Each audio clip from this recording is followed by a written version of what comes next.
অধ্যক্ষ মহোদয়, মাননীয় শ্রী গোপাল চন্দ্র রায় মহোদয়,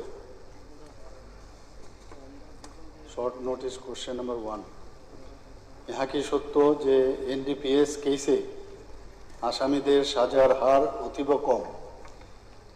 उत्तर विगत 3 বছরে एनडीपीएस केसे आसामीदेर साजार हार ইয়ার ওয়াইজ আমি বলছি 2003 number of victims in NDPS act cases 16 अर्थात परसेंटेज 11.7%। 2024 कन्विक्शन रेट 18, साजार हार 5%। 2025 एनडीपीएस केस 33 अर्थात साजार हार 11.6%। ऊपरे उल्लिखित तथ्येर परिप्रेक्षिते एनडीपीएस केसे आसामीदेर साजार हार अतीब कम कथाटा सत्य नय। नम्बर 2, सत्य हये थाकले सुष्ठु तदन्ते एनडीपीएस केसेर जन्य एकटी विशेष शाखा गठनेर जन्य राज्य सरकारेर कोनो परिकल्पना रयेछे किना।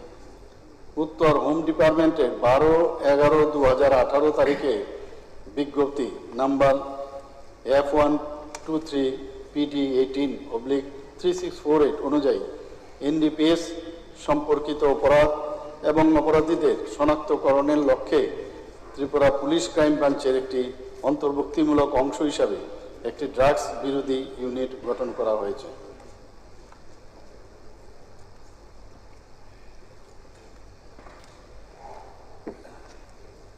সাপ্লিমেন্টেশন এটা আমরা সবাই স্বীকার করি যে মাননীয় মুখ্যমন্ত্রী নেশা বিরোধী যে অভিযান উনি ডাক দিয়েছেন যে সারা ত্রিপুরা রাজ্যে, এটা আমি ব্যক্তিগতভাবে সমর্থন করি এবং এটা সমর্থন করার যোগ্য। কিন্তু ফ্যাক্টস রিমেইন যে মাকড়সার জালের মতো সারা ত্রিপুরা রাজ্যে ছড়িয়ে গেছে নেশা কারবার। এখানে মাননীয় মুখ্যমন্ত্রী নিশ্চয়ই জ্ঞাতার্থে আছেন যে উনি যেই এর 6 মাস আগে বিধানসভায় বলেছিলেন গত 3 বছরের উনি 23, 24, 25 3 বছরে উনি স্টেটমেন্ট দিয়েছিলেন এই বিধানসভায়, পবিত্র বিধানসভায়। কি বলেছিলেন? উনি বলেছিলেন 3 বছরে 2979টি কেস চার্জশিট দেওয়া হয়েছে, তার মধ্যে 99 জনের পানিশমেন্ট হয়েছে। এটা আসে 3.06%, মানে অনলি 3%। আমি বলবো মাননীয় মুখ্যমন্ত্রী তথা স্বরাষ্ট্রমন্ত্রীর দৃষ্টি আকর্ষণ করে বলছি যে এনডিপিএস কেসে এখানে যে দুরবস্থা দেশের, এখন আপনি নিশ্চয়ই, আমি রিপিট করতে হবে না, জিরানিয়া এখন আর গাড়ি দিয়ে এনডিপিএস ড্রাগ আসে না, এখন ট্রেনে আসছে, বগি 3 বগি পূর্ণ। তারপরে 15 দিন আগে আমাদের আগরতলা রেল স্টেশনে সকালবেলায় ওই বিহার থেকে যেটা আপনার গুডস ট্রেন এসছে, এখানে 6 কোটি টাকার উপরে ড্রাগস, তরল এবং শক্ত ড্রাগস। তারপরে বিকেলবেলা আবার 6 কোটি যেটা প্যাসেঞ্জার ট্রেন এসেছে। এই চলছে। অতীব দুঃখ এবং পরিতাপের বিষয়, ইদানিং দেখা গেছে বা কিছুদিন আগেও দেখা গেছে, পত্রপত্রিকা এবং সরকারি হিসাবে দেখা গেছে যে আরক্ষা বিভাগের পুলিশ কর্মীদের, অফিসার এবং কর্মীদের বিরুদ্ধে এফআইআর করা হয়েছে এনডিপিএস কেসে। আমি মাননীয় মুখ্যমন্ত্রীর কাছে জানতে চাই যে কতজন আরক্ষা বিভাগের কর্মী এবং অফিসারের বিরুদ্ধে এনডিপিএস এর এফআইআর করা হয়েছে, কতজনকে গ্রেপ্তার করা হয়েছে, কতজন শ্রীগড়ে আছে আন্ডার ট্রায়াল, কতজন বাইরে আছে, এবং এই পুলিশ কর্মীদের যারা ড্রাগ ব্যবসা বাণিজ্যে জড়িত তাদের ব্যাপারে গভর্নমেন্ট কি প্রসিডিং করছেন। একদিকে তো পানিশমেন্ট চলবে এফআইআর, এবং ডিপার্টমেন্টাল প্রসিডিং কতজনের বিরুদ্ধে চলছে মাননীয় মুখ্যমন্ত্রী যদি আজকে জানান। এটা তো আনস্টার্ট কোশ্চেন, শর্ট নোটিস হয় কেন? না স্টার্ট করছেন রতন বাবু, আপনি তো রতন বাবু মুখ্যমন্ত্রীকে বলতে দেন।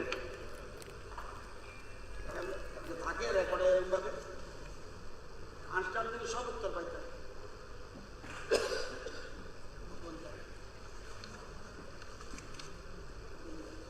মাননীয় অধ্যক্ষ মহোদয়, আমি মাননীয় বিধায়ক শ্রী গোপাল চন্দ্র রায় মহোদয়কে ধন্যবাদ দেব যে উনি অ্যাপ্রিসিয়েট করেছেন যে আমরা যে এই ড্রাগসকে নিয়ে জিরো টলারেন্স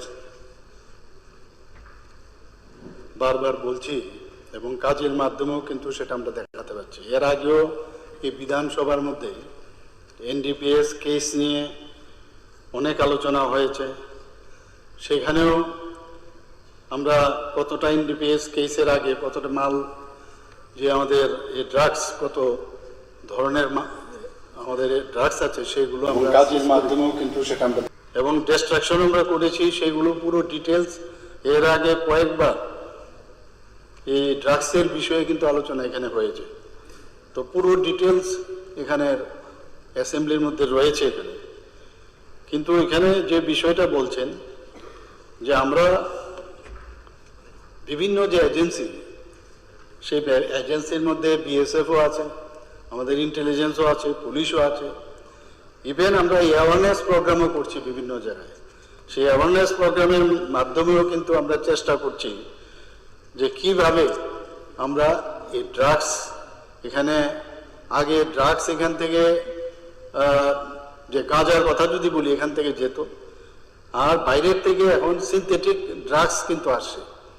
তো এই বিষয়ে বিস্তর আলোচনা এর আগেও হয়েছে। এখন প্রশ্নটা হয়েছে এখানে যেটা মেইন যে উদ্দেশ্য মাননীয় বিধায়ক যে কনসার্ন, সেটা আমরা নিজেরাও কিন্তু এই বিষয়ে কনসার্ন, যে কারণে এর আগেও যখন মানে এই বিষয়ে বলা হয়েছিল এনডিপিএস কেস তো ধরা হচ্ছে, কিন্তু কতজনের সাজা হয়েছে এই প্রশ্নটা কিন্তু এখানে ছিল। কিন্তু আজকে আমরা এই যে এইভাবে আমরা এনডিপিএস এর কেস ধরার পরে এবং যারা পিপি তার এপিপি এবং এজেল তাদের সাথেও আমাদের যারা বিভিন্ন পুলিশ এজেন্সি তাদের সাথেও নিয়মিত বৈঠক হচ্ছে যে ধরার পরে যাতে কোনো জায়গায় খামতি না হয়। আর এটা আজকের বিষয় না, এটা বহু বছর ধরে কিন্তু ত্রিপুরাতে চলছে। ট্রেনে ধরা পড়ছে তো পাস হয়ে যাচ্ছে না। আগে তো ধরা আমরা দেখতাম না, সেই রকম ভাবে ধরা পড়তো।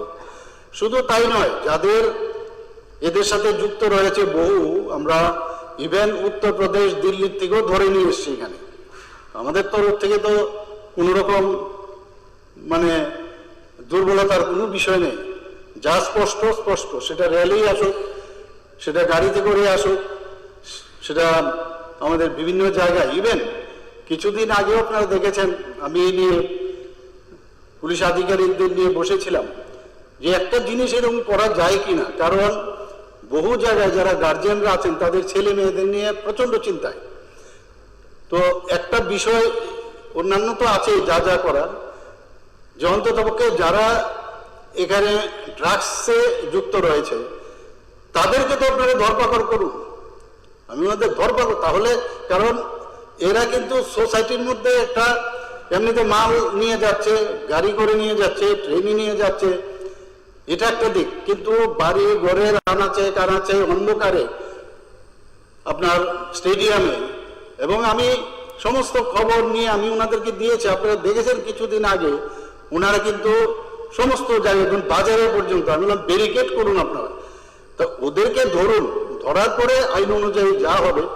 কিন্তু এতে কি হবে, বারবার যখন বাধা দান হবে, এবং বহু ছেলে আছে যারা আন্ডার এজ, তাদেরকে জুভেনাইল কোর্টে রাখতে হয়। তো এই বিষয়ে আমাদের প্রচুর পরিশ্রম চলছে।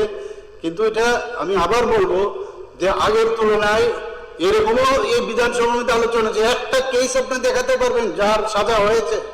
কিন্তু আজকে তো আমরা বলতে পারবো যে এখানে 11.6% আমরা আজকে এই 2025 আমরা করতে পারছি। আমি বলছি না কি সব কিছু হয়ে গেছে, কিন্তু চেষ্টা চলছে এখন সব জায়গায়। একদিকে যারা ড্রাগস নিচ্ছে তাদের উপরে একটা প্রেশার, আর যারা এর সাথে যুক্ত, আমি বারবার বলেছি কিং পর্যন্ত আপনারা যান, এটা মাননীয় প্রধানমন্ত্রীজি এবং মাননীয় গৃহমন্ত্রীজি বারবার বলছেন।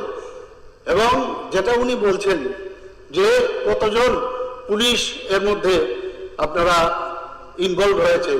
তো এই তথ্য অলরেডি আপনারা নিউজ পেপারেও দেখেছেন এবং আমরা অ্যাকশনও নিয়েছি। এখন এই মুহূর্তে একদম ডাবল স্টার দিয়ে কোশ্চেন দেওয়ার পরে এই আনসার একবারে ইমিডিয়েটলি তো আমি নিতে পারবো না, যদি এখান থেকে আসে আমি কিছুটা আমি বলতে পারবো। কিন্তু এই যে টোটাল যে বিষয় আপনার এই সরকারের এবং ডিপার্টমেন্টের যে প্রচেষ্টা, সেটা কিন্তু মানে আমি বলতে পারি যে আমরা কিন্তু সেই প্রচেষ্টা আমরা করছি এখানে। স্যার স্যার ভবিষ্যৎ প্রজন্ম শেষ হয়ে যাচ্ছে। আচ্ছা, এটার জন্য আমি আপনাকে বলছি বলবেন, একটা কথা হলো না, না, এটা তো স্যার দুইটা সাপ্লিমেন্টারি করতে পারি স্যার। স্যার আমি বলবো, যদি শস্যের মধ্যে ভূত থাকে, ভূত তাড়ানো যায় না। এটা আমি স্পেসিফিক বলেছি। কতজন আরক্ষা কর্মীর বিরুদ্ধে এফআইআর করা হয়েছে, কতজনকে অ্যারেস্ট করা হয়েছে, কতজনের বিরুদ্ধে চার্জশিট দেওয়া হয়েছে, এটা এটা এটা এখান থেকে এটা রেলেভেন্ট স্যার। স্যার সারা ত্রিপুরা রাজ্য ড্রাগসের বাণিজ্য হয়ে গেছে, যুব সমাজকে শেষ করে দেওয়া হচ্ছে। আমি মাননীয় মুখ্যমন্ত্রীকে বলবো যে উনি এই যে ড্রাগে যারা যুক্ত পুলিশ কর্মী, যদি পুলিশ কর্মী যুক্ত থাকে তাহলে ড্রাগ ব্যবসায়ীদের ধরবেন কি করে? কোটি কোটি টাকা, আপনি বলছেন গাড়ি দিয়ে ড্রাগ আসছে, ট্রেন দিয়ে রেক আসছে, বগি আসছে। সুতরাং আমি আপনাকে অনুরোধ করব যে ড্রাগ ব্যবসায়ীদের ধরতে গেলে আপনার লোক যদি জড়িত থাকে আরক্ষা বিভাগে, কি করে ধরবে? Joint venture. তার জন্য আমি বলছি, কতজন পুলিশের বিরুদ্ধে আপনারা এফআইআর করেছেন? আচ্ছা, এরকম কুরসান ছিল না। কুরসানের মধ্যে না, কুরসানের মধ্যে আপনি আপনার ড্রাগ ভর্তি আমি জানি, আপনার বাড়ির সামনে যে আমিও আপনাকে এখন সবাইকে হাউসকে আমিও একটা সাজেশন দিতে চাই, যারা সমস্ত স্তরের যে সমাজে আছে সবার প্রতি আহ্বান হাউস থেকে রাখা হোক।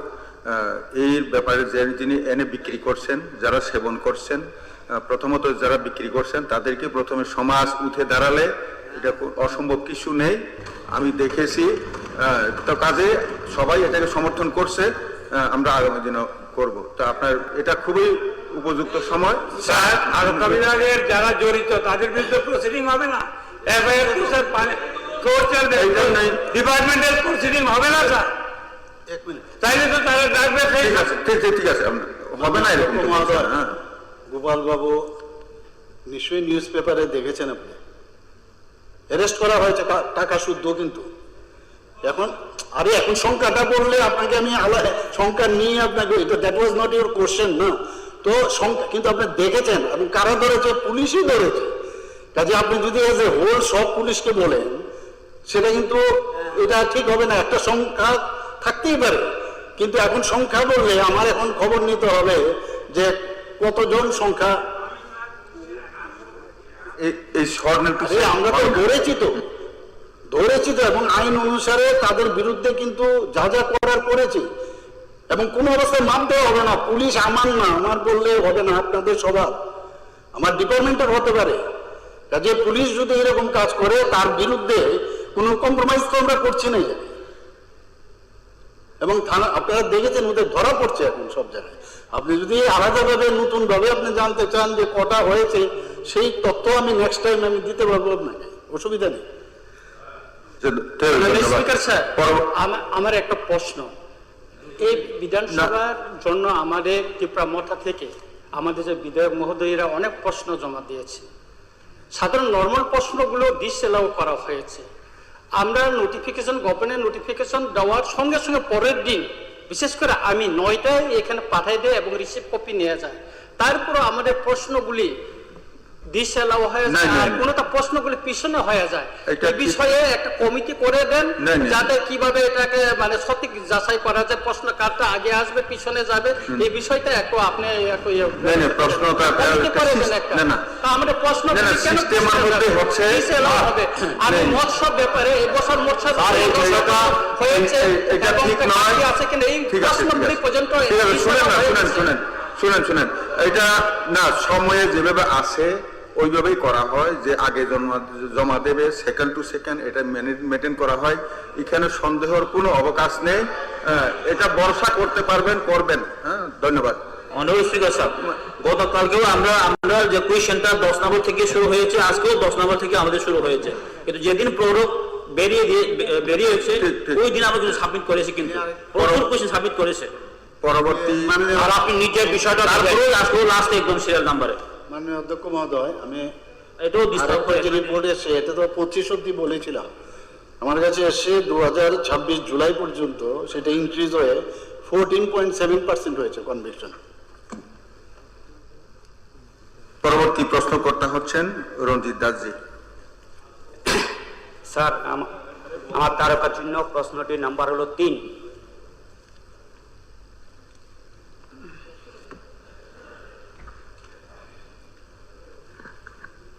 মাননীয় অধ্যক্ষ মহোদয়, মাননীয় বিধায়ক শ্রী রঞ্জিত দাস মহোদয় যে প্রশ্নটি রেখেছেন, প্রশ্ন 1, রাজ্যের কলেজগুলোতে বিজ্ঞান, প্রযুক্তি ও গবেষণার ক্ষেত্রে ছাত্রছাত্রীদের অংশগ্রহণ বাড়ানোর জন্য কোনো উদ্যোগ নেওয়া হয়েছে কিনা? উত্তর: বিজ্ঞান, প্রযুক্তি এবং গবেষণার ক্ষেত্রে ছাত্রছাত্রীদের আগ্রহ এবং অংশগ্রহণ বৃদ্ধির লক্ষ্যে বিভিন্ন কলেজে বিভিন্ন পদক্ষেপ গ্রহণ করা হয়েছে। নতুন পাঠ্যক্রমের সূচনা অনুযায়ী ছাত্রছাত্রীদের আধুনিক বিজ্ঞান চর্চায় উৎসাহিত করতে এবং শিক্ষার্থীদের মধ্যে উদ্ভাবনী চিন্তাভাবনা ও হাতে কলমে গবেষণার পরিবেশ তৈরি করতে একটি বিশেষ কলেজ বায়োটেক ক্লাব প্রতিষ্ঠা করা হয়েছে।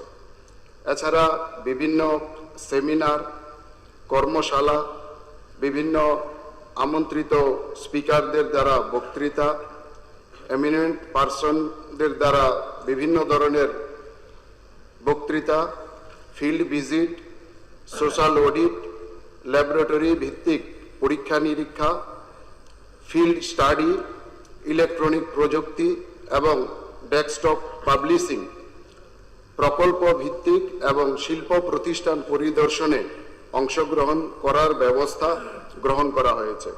তাছাড়া কলেজগুলির লাইব্রেরিতে ইনফ্লিবনেট এর এনলিস্টিং প্রোগ্রামের সদস্য, যা অনলাইন একাডেমিক রিসোর্স ব্যবহারের সুযোগ প্রদান করে, স্নাতক শিক্ষার্থীদের সাহিত্য পর্যালোচনা এবং গবেষণা পদ্ধতির সাথে পরিচয় করিয়ে দেওয়ার জন্য ইলেকট্রনিক জার্নাল, বই এবং গবেষণা উপকরণের সুযোগ রয়েছে। এছাড়া উল্লেখ্য যে আমাদের উদয়পুর নেতাজি সুভাষ মহাবিদ্যালয় এবং এমবিবি কলেজে নতুন বিজ্ঞান ভবন নির্মাণেরও কাজ চলছে। ত্রিপুরা ইনস্টিটিউট অফ টেকনোলজিকে কারিগরি বিশ্ববিদ্যালয়ে রূপান্তরের লক্ষ্যে আইন প্রণয়ন করা হয়েছে। প্রশ্ন 2, গত 3 বছরে কতজন ছাত্রছাত্রী গবেষণা বা উদ্ভাবনী কার্যক্রমে অংশগ্রহণ করেছে? উত্তর: গত 3 বছরে ডিগ্রি, ডিপ্লোমা কলেজগুলোতে মোট 14,302 জন ছাত্রছাত্রী বিভিন্ন গবেষণা বা উদ্ভাবনী কার্যক্রমে অংশগ্রহণ করেছে।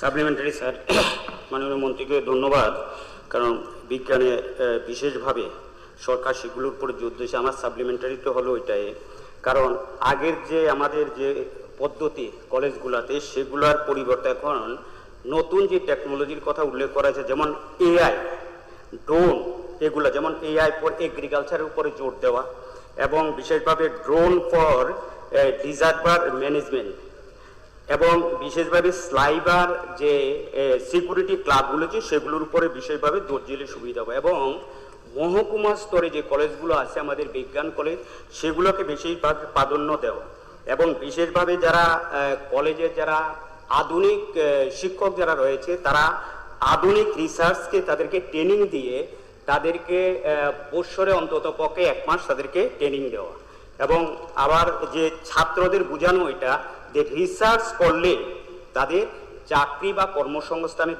ব্যবস্থা হবে, যেটা ভারতবর্ষের প্রধানমন্ত্রীর যে চিন্তাধারা স্টার্ট আপ, অর্থাৎ স্টার্ট আপ থেকে ইনকাম, এবং এই সিনটাকে দেখালে পরে ছেলে মেয়েদের প্রতি কলেজের আরো বেশি আকর্ষণ হবে বিজ্ঞান প্রযুক্তির সঙ্গে যুক্ত হওয়া। Sir supplementary Sir, new education policy 2020. কলেজে 4 ইয়ার্স ডিগ্রি কোর্সে ঠিক আছে, অনার্সের সঙ্গে রিসার্চকে অ্যাড করা হয়েছে। এখানে রুল হচ্ছে ফার্স্ট 3 ইয়ার্সে যাদের অ্যাকুমুলেটেড সিজিপি র্যাঙ্কিং 7.5 বা ক্রেডিট স্কোর যাদের 170 থেকে 190 হচ্ছে তাদেরকে রিসার্চের জন্য সুযোগ দেওয়া হয়। তো 2020-তে নিউ এডুকেশনগুলি শুরু হলেও আমাদের ত্রিপুরাতে শুরু হয়েছে 2023-তে, কিন্তু এবছর হচ্ছে 4th ইয়ার। যারা এবার এলিজিবল স্টুডেন্টরা, ত্রিপুরাতে কোনো কলেজেই সেই রিসার্চের জন্য তাদেরকে সুযোগ দেওয়া হচ্ছে না। তার কারণ হচ্ছে কোনো কলেজেই ডিপার্টমেন্টের মধ্যে 2 জন পিএইচডি হোল্ডার প্রফেসর নেই। এটা একটা নিউ এডুকেশন পলিসির মধ্যে রয়েছে যে রিসার্চের যেখানে সুযোগ দেওয়া হবে তার ডিপার্টমেন্টে 2 জন পিএইচডি হোল্ডার হতে হবে। তো গত 2 বছর থেকে আমাদের বিধানসভায় বিভিন্ন সময় আলোচনা হয়েছে যে কলেজগুলিতে পার্ট টাইম টিচার রাখা হচ্ছে, সেখানে যদি পিএইচডি হোল্ডারকে যদি এখানে রিক্রুটমেন্ট দেওয়া হয় তাহলে শিক্ষা ব্যবস্থার উন্নয়ন হবে। তো এখন এই যে নিউ এডুকেশন পলিসির যে রিসার্চের যে 4 ইয়ার্সের কোর্সটা, তারা যদি কোয়েশ্চনটা হচ্ছে তারা যদি এখানে সুযোগ পায় রিসার্চ করা 4th ইয়ারে, তাহলে কি হচ্ছে ডাইরেক্টলি তারা পিএইচডি করার সুযোগ পাবে। সেই সুযোগ থেকে তারা বঞ্চিত হচ্ছে, কারণ কি কলেজে পিএইচডি হোল্ডার টিচার নেই। সেই ব্যাপারে যদি মাননীয় মন্ত্রী জবাব দেন বেটার হবে। মাননীয় স্পিকার স্যার, আমার একটা ছোট্ট সাপ্লিমেন্টারি, ক্ষয় ডিগ্রি কলেজে বিজ্ঞান প্রযুক্তির বিষয়ে চর্চা করার জন্য কোনো উদ্যোগ গ্রহণ করা হয়েছে কিনা আপনার মাধ্যমে মাননীয় মন্ত্রী মহোদয়ের কাছে জানতে চাই। ক্ষয় ডিগ্রি কলেজে বিজ্ঞান প্রযুক্তি বিষয়ে চর্চা করার জন্য কোনো উদ্যোগ গ্রহণ করা হয়েছে কিনা। ঠিক আছে, ঠিক আছে। ওয়ান মোর মাননীয় স্পিকার স্যার, ঠিক আছে, সাপ্লিমেন্টারি ছোট একটা না সেম না 3-4 জন এগুলো করলে তো একটাতেই শেষ হয়ে যাবে। মাননীয় অধ্যক্ষ মহোদয়, আপনি প্রথম দিন অন্তত আমি চাই না বাকিরা এখানে আছে লম্বা প্রশ্ন করতে এখানে 19 জন আছেন। তো আমার জাস্ট হ্যাঁ, যেটা নিয়ম সেটা পালন করতে হবে। আপনার তো অভ্যাসে নেই নিয়ম পালন করার, পদ্ধতি অনুসরণ করার দুজনের বেশি যাতে না হয়। আপনার তো নেই। দুইজন না না না মাননীয় অধ্যক্ষ নির্ণয় নিয়েছেন, এদিকে তাকে বলেন, এদিকে তাকে বলেন, দুইজনের বেশি যাতে না করেন আপনাদেরকে অনুরোধ করা হয়েছে। দুইজনের বেশি যাতে না সাপ্লিমেন্টারি বলা হয়েছে। আচ্ছা, আমার জাস্ট সেম কোয়েশনে যে টিটিআইডিসি এরিয়া যতগুলো কলেজ আছে, স্পেশালি খুমলুং কলেজে, ডিগ্রি কলেজে, যে বিজ্ঞান প্রযুক্তির এই গবেষণার এই ছাত্রছাত্রীদের অংশগ্রহণের জন্য তাদের কোনো বৈজ্ঞানিক সরকারের থেকে কোনো উদ্যোগ নেওয়া আছে কিনা? ঠিক আছে, ঠিক আছে, মানে মন্ত্রীজি।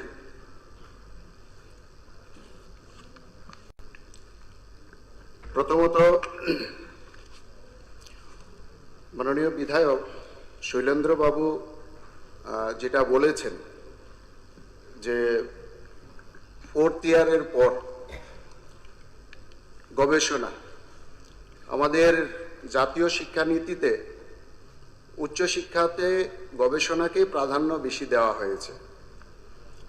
তো আমি যে উত্তর দিয়েছিলাম এখানে, তার মধ্যে ছোট ছোট 4th ইয়ার বা তারপরে যে ছোট ছোট ইনোভেশন এবং ছোট ছোট গবেষণা, তার অ্যান্সারই কিন্তু আমি আগে দিয়েছিলাম। এখন আমাদের এইগুলো বিশেষ করে বায়োটেকনোলজি দপ্তরের অর্থানুকূল্যে আমাদের ত্রিপুরাতে এখন বায়োটেক ক্লাব, যেটা গবেষণার ক্ষেত্রে ছাত্রছাত্রীদের উৎসাহিত করে, 17টি কলেজে কিন্তু এখন বায়োটেক ক্লাব সেখানে গঠন করা হয়েছে। 1 নম্বর স্বামী বিবেকানন্দ মহাবিদ্যালয় মোহনপুর, ঈশ্বরচন্দ্র বিদ্যাসাগর কলেজ বিলোনিয়া, এমবিবি কলেজ আগরতলা, রবীন্দ্রনাথ ঠাকুর মহাবিদ্যালয় বিশালগড়, সরকারি ডিগ্রি কলেজ ধর্মনগর, 6 রামকৃষ্ণ মহাবিদ্যালয় কৈলাসশহর, 7 কবি নজরুল মহাবিদ্যালয় সোনামুড়া, 8 নেতাজি সুভাষ মহাবিদ্যালয় Udaipur, 9 women's college Agartala, 10 Ambedkar college ফটিকরায়, 11 নম্বর রাম ঠাকুর কলেজ আগরতলা, 12 নম্বর দশরথ দেব মহাবিদ্যালয় খোয়াই, যেটা আপনি বলেছিলেন খোয়াই কিন্তু যুক্ত আছে তার মধ্যে, বিবিএম কলেজ আগরতলা, সরকারি ডিগ্রি কলেজ তেলিয়ামুড়া, সরকারি degree college Kamalpur, Michael Madhusudan Dutta college Sabroom, Tripura সরকারি ল কলেজ আগরতলা। এর মধ্যে উল্লেখযোগ্য রাম ঠাকুর কলেজে আমাদের ঐতিহাসিকভাবেই শিক্ষকদের ইউজিসি এবং science and engineering research board, department of science and technology এর মতো সংস্থা দ্বারা অর্থায়িত গবেষণা প্রকল্প গ্রহণ করতে উৎসাহিত করে আসছে। রুদ্রসাগরের সংরক্ষণ ব্যবস্থাপনার উপর একটি ইউজিসি অর্থায়িত প্রকল্প পরিচালিত হয়েছিল এবং SERB DST এর একটি প্রধান গবেষণা প্রকল্প এখানে চলমান। বাণিজ্য বিভাগ সম্প্রতি একটি গবেষণা প্রকল্প সম্পন্ন করেছে। শিক্ষকদের এই ধরনের গবেষণা স্নাতক শিক্ষার্থীদের গবেষণা পদ্ধতির সাথে পরিচিত হওয়ার এবং প্রকল্প সহকারী শিক্ষার্থী হিসাবে অংশগ্রহণের সুযোগ করে দেয়। বিভিন্ন কলেজ একাডেমিক গবেষণা ও বিশ্লেষণের জন্য বিভাগগুলোকে ল্যাপটপ এবং ম্যাথমেটিকা ও SPS statistical package for the social science এর মতো বিশেষায়িত সফটওয়্যার ব্যবহার করে, অধিকাংশ কলেজেই সেগুলো আছে। এটি প্রকল্প ও অ্যাসাইনমেন্ট এর জন্য ওপেন সোর্স সফটওয়্যারকেও উৎসাহিত করে।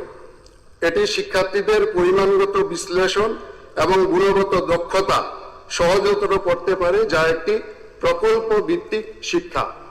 তাছাড়াও কলেজগুলোর লাইব্রেরিতে ইনফ্লিবনেট এর এনলিস্ট প্রোগ্রামের সদস্য, যা অনলাইন একাডেমিক রিসোর্স ব্যবহারের সুযোগ প্রদান করে। এটা সমস্ত কলেজকে সেটা প্রদান করে, সমস্ত ছাত্রছাত্রীরা সেখানে অনলাইনে অংশগ্রহণ করতে পারেন। স্নাতক শিক্ষার্থীদের সাহিত্য পর্যালোচনা এবং গবেষণা পদ্ধতির সাথে পরিচয় করিয়ে দেওয়ার জন্য ইলেকট্রনিক জার্নাল, বই এবং গবেষণা উপকরণের সুযোগ রয়েছে।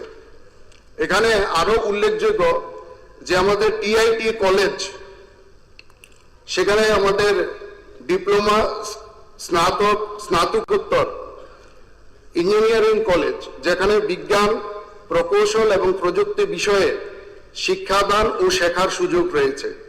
সকল স্তরের শিক্ষার্থীদের আমাদের ত্রিপুরা বিশ্ববিদ্যালয়ের পাঠ্যক্রম অনুযায়ী বিশেষত শিক্ষকদের তত্ত্বাবধানে ল্যাবরেটরি ও শিক্ষা ওয়ার্কশপ ক্লাসে অংশগ্রহণ করতে হয় এবং ছাত্র প্রকল্প হিসাবে একটি ছোট গবেষণা কাজ সেখানে তাদেরকে করতে হয়। প্রতিষ্ঠানটি আমাদের জানি যে বিশ্ব ব্যাংক সহায়তা প্রকল্প, কেন্দ্রীয় সহায়তাপ্রাপ্ত কেন্দ্রীয় প্রকল্প, যেমন টেকনিক্যাল এডুকেশন,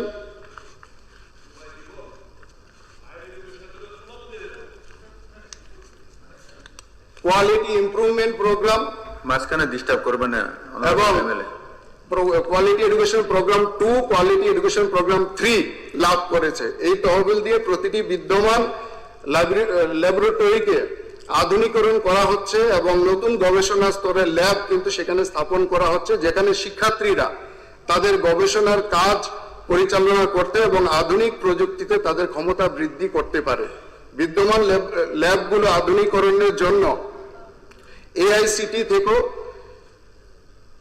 মোডেরক তহবিলও সেখানে আধুনিকরণ করার জন্য পাওয়া গেছে। এছাড়াও আমাদের রাজ্য সরকার এবং কেন্দ্রীয় সরকারের আর্থিক সহায়তায় TIT প্রতিষ্ঠানটি আধুনিক ল্যাব এবং সেন্টার অফ এক্সিলেন্স স্থাপন করেছে, যেমন AICTE idea lab, drone technology lab, 5G case lab, NGIM centre, new generation innovation network centre, VLSI, very large scale integration centre of excellence ইত্যাদি, যেখানে আমাদের ছাত্রছাত্রীরা তাদের নিয়মিত ল্যাব ক্লাস এবং গবেষণা প্রকল্পের ক্লাসে সেখানে অংশগ্রহণ করছে। প্রতিষ্ঠানটি ছাত্রছাত্রীদের জন্য বিশেষজ্ঞ বক্তৃতা অনুষ্ঠানের আয়োজন করে, যেখানে স্বনামধন্য প্রতিষ্ঠানের বর্তমান গবেষণায় নিযুক্ত বিশিষ্ট বিজ্ঞানী, অধ্যাপক এবং প্রাক্তন ছাত্ররা সেখানে বক্তৃতা দেন। মাননীয় শৈলেন্দ্র বাবু যে আরেকটা কথা বলেছেন যে তাদেরকে গবেষণার সাথে যুক্ত করা, সেটা গবেষণার সাথে যুক্ত করা উনিও নিশ্চয়ই জানেন যে আমাদের যে সরকারি ডিগ্রি কলেজগুলো আছে, ত্রিপুরা ইউনিভার্সিটির অন্তর্গত সরকারি ডিগ্রি কলেজ আছে এবং আমাদের MBB ইউনিভার্সিটির অন্তর্গত দুটি জেনারেল ডিগ্রি কলেজ আছেন। সে গবেষণা কাজে যুক্ত করার যে প্যারামিটার, সেটা সেই সমস্ত ইউনিভার্সিটির যারা আধিকারিক আছেন তারাই সেটাকে নির্ধারণ করেন। আমাদের হায়ার এডুকেশনের কাজ হচ্ছে সেখানে করার ক্ষেত্রে তাদের ইনফ্রাস্ট্রাকচার, ফ্যাকাল্টি কিংবা অন্যান্য সুযোগ সুবিধা যেটা দেওয়া সেটা দান করা। কাকে, কোথায়, কখন, কত সংখ্যায় সেখানে গবেষণায় অংশগ্রহণ করার কিভাবে সুযোগ দেবেন, এটার দায়ভার ইউনিভার্সিটি কর্তৃপক্ষের, ইউনিভার্সিটি সেটা ঠিক করে থাকেন। ধন্যবাদ। মাননীয় স্পিকার, স্যার, প্লিজ স্যার, পরবর্তী স্যার এই আর এইভাবে 2-3 বার যদি আপনারা এভাবে করতে থাকেন একটাতেই শেষ হয়ে স্যার যাবে। আমার একটা ছোট্ট একটা সাপ্লিমেন্টারি করি। এরকম হয় না স্যার, আমার একটা কোশ্চেন, আমার একটা প্রশ্ন মাননীয় মন্ত্রীর কাছে, আমার একটা প্রশ্ন। হয় না স্যার, 1 সেকেন্ড। মাননীয় স্পিকার, আপনার মাধ্যমে আমি মাননীয় মন্ত্রীর কাছে একটাই জানতে চাই, এতগুলো আমি কলেজের নাম পেলাম, তার মধ্যে TTIDCর ক্যাপিটালে যে একটাই জেনারেল ডিগ্রি কলেজ আছে, এটার কোনো কলেজের নাম নেই। আমি জানতে চাই তার কারণ কি স্যার, প্লিজ স্যার। স্যার এবার আমি কমুনি, সুযোগ দিবেন একটু, অল্প একটু কম। আর এইভাবে আপনারা যদি করেন তাহলে কিভাবে হাউস চলবে? স্যার, আমরা যে কোয়েশনটা দিছি যে খোয়াই ডিগ্রি কলেজ স্যার বিজ্ঞান এখানে প্রশ্ন যে করলো 1, 2, 3 দিল না স্যার, 1 জন 2 জন 3 জন এতক্ষণ ধরে উত্তর দিল, জায়গা আসেননি স্যার। আরে না না, সবাইটা কি করলো? আমি নাই সবাইটা উনি কি করলেন? হি ওয়াজ নোয়েন ইন দ্য কোয়েশ্চেন। এই যে হায়ার এডুকেশন মিনিস্টার এইভাবে হয় না। আবার ওখানে জাম্প করার লেগে না, চেষ্টা করতেছে। না, প্রশ্নের সঙ্গে সঙ্গে উত্তর দিতে পারবে মাননীয় স্পিকার মহোদয়, আপনাকে পারবেন না কি? মাননীয় স্পিকার মহোদয়, আপনি প্রথমেই শুরুতে বলেছেন যে কোনো দুটো সাপ্লিমেন্টারি বেশি আমি তো দিতে পারবো না। হাউস আপনি বলুন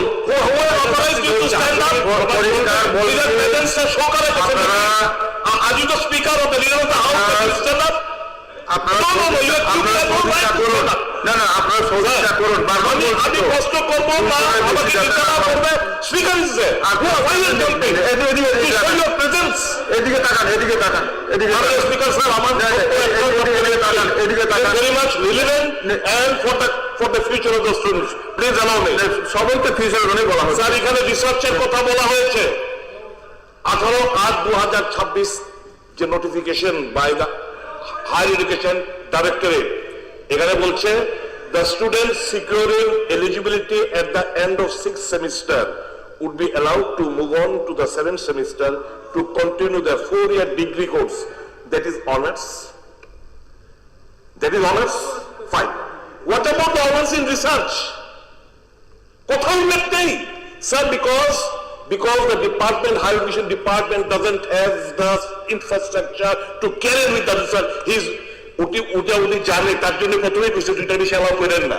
হি ডাজ নট, এই যে গবেষণার কথা গেলে সবাই কইতেছে ইনফ্রাস্ট্রাকচারের তো নাই, জিজ্ঞাসা করবেন এখানে কি আপনি করবেন না, কথা বলবেন না, হয়ে যায়। এখন যদি স্যার সঙ্গে সঙ্গে করবে এটা সম্ভব না, না এটা সম্ভব নয়, এটা সম্ভব নয়। স্যার যখন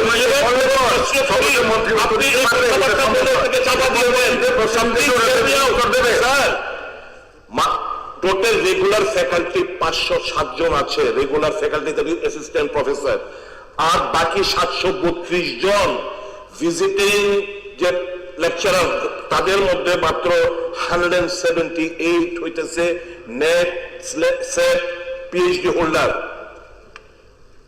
এখন উত্তর আসবে, আমরা 201 জন প্রসেসিং চলছে, আর 200 জনের পোস্ট আমরা ক্রিয়েটেড করছি। অলরেডি 200 জন ক্রিয়েটেড পোস্টের জন্য হাইকোর্টে পিটিশন গেছে, কারণ প্রশ্নটা 40 বছর করে রাখছে।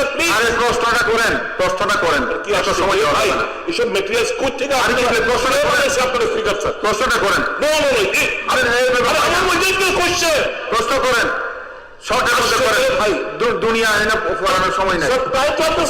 ফ্যাকাল্টি নাই, এই গবেষণার কথা কইতেছি, ফ্যাকাল্টি কি করবে নাই স্যার। প্রশ্নটা বলেন না, বলেন প্রশ্নটা বলেন।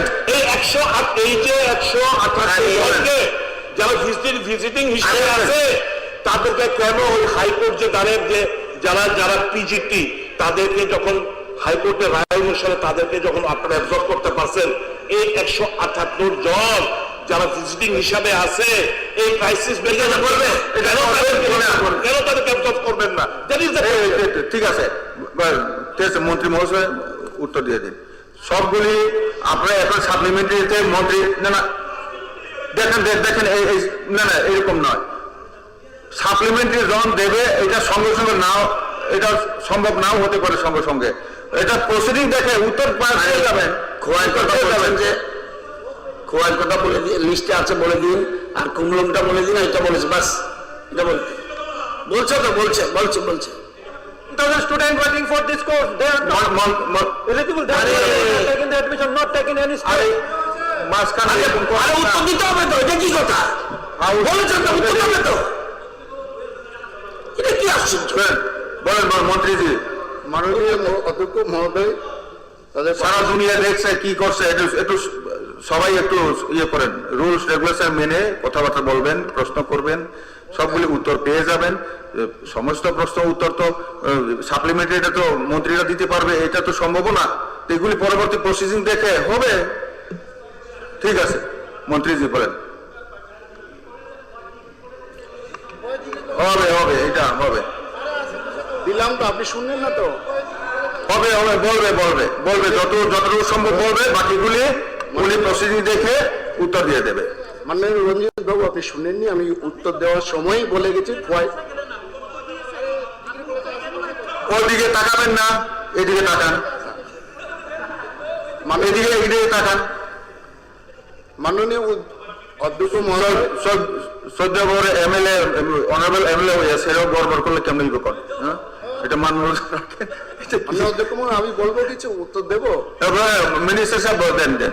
মাননীয় বিধায়ক রঞ্জিত বাবু বোধহয় খেয়াল করেননি, আমি উত্তর দেওয়ার সময় আমি বলে গেছি আপনার কোয়াই কলেজও এখানে আছে, আপনি হয়তো খেয়াল করেননি, সেটা আমার ত্রুটি নয়। আর বাকি যেটা ফ্যাকাল্টির কথা বলছেন, কিছু ফ্যাকাল্টি এত শর্টেজ নেই যে গবেষণা করা চলছে না বা করার মতো নেই, যেগুলো শর্টেজ আছে এখন আমাদের যেগুলো নিয়োগ হচ্ছে। ডিস্টার্ব করবেন না, এটা ডিস্টার্ব করবেন না, এই যে সুধীরবাবু ডিস্টার্ব করবেন না। আর এটা কি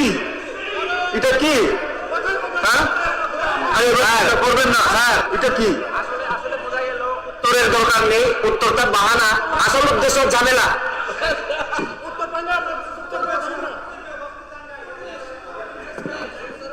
Honorable Speaker, sir. Honorable Speaker, sir.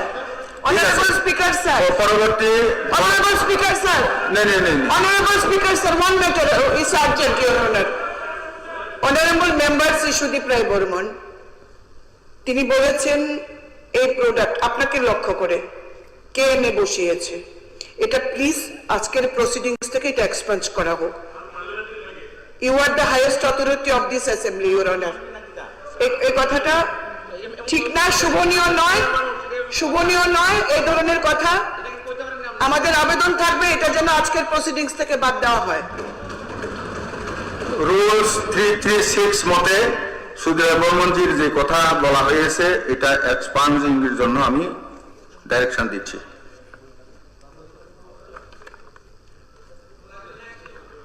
পরবর্তী প্রশ্নকর্তা হচ্ছে মাননীয় অধ্যক্ষ মহোদয়, অনারেবল মেম্বার মাননীয় অধ্যক্ষ মহোদয়, আমি শুধু শৈলেন্দ্র বাবুর উদ্দেশ্যে আমি বলছি, আমাদের এখন যে ফ্যাকাল্টি যেগুলো নিয়োগ হচ্ছে সেগুলোর মধ্যে যথেষ্ট আমাদের এই ধরনের পিএইচডি হোল্ডার তাদেরকে প্রাধান্য বেশি দেওয়া হয়েছে, যেটা আগামী দিনে আমাদের যেটা গ্যাপিং আছে সেটা ফুলফিল করার পক্ষে সেটা সহযোগী হবে।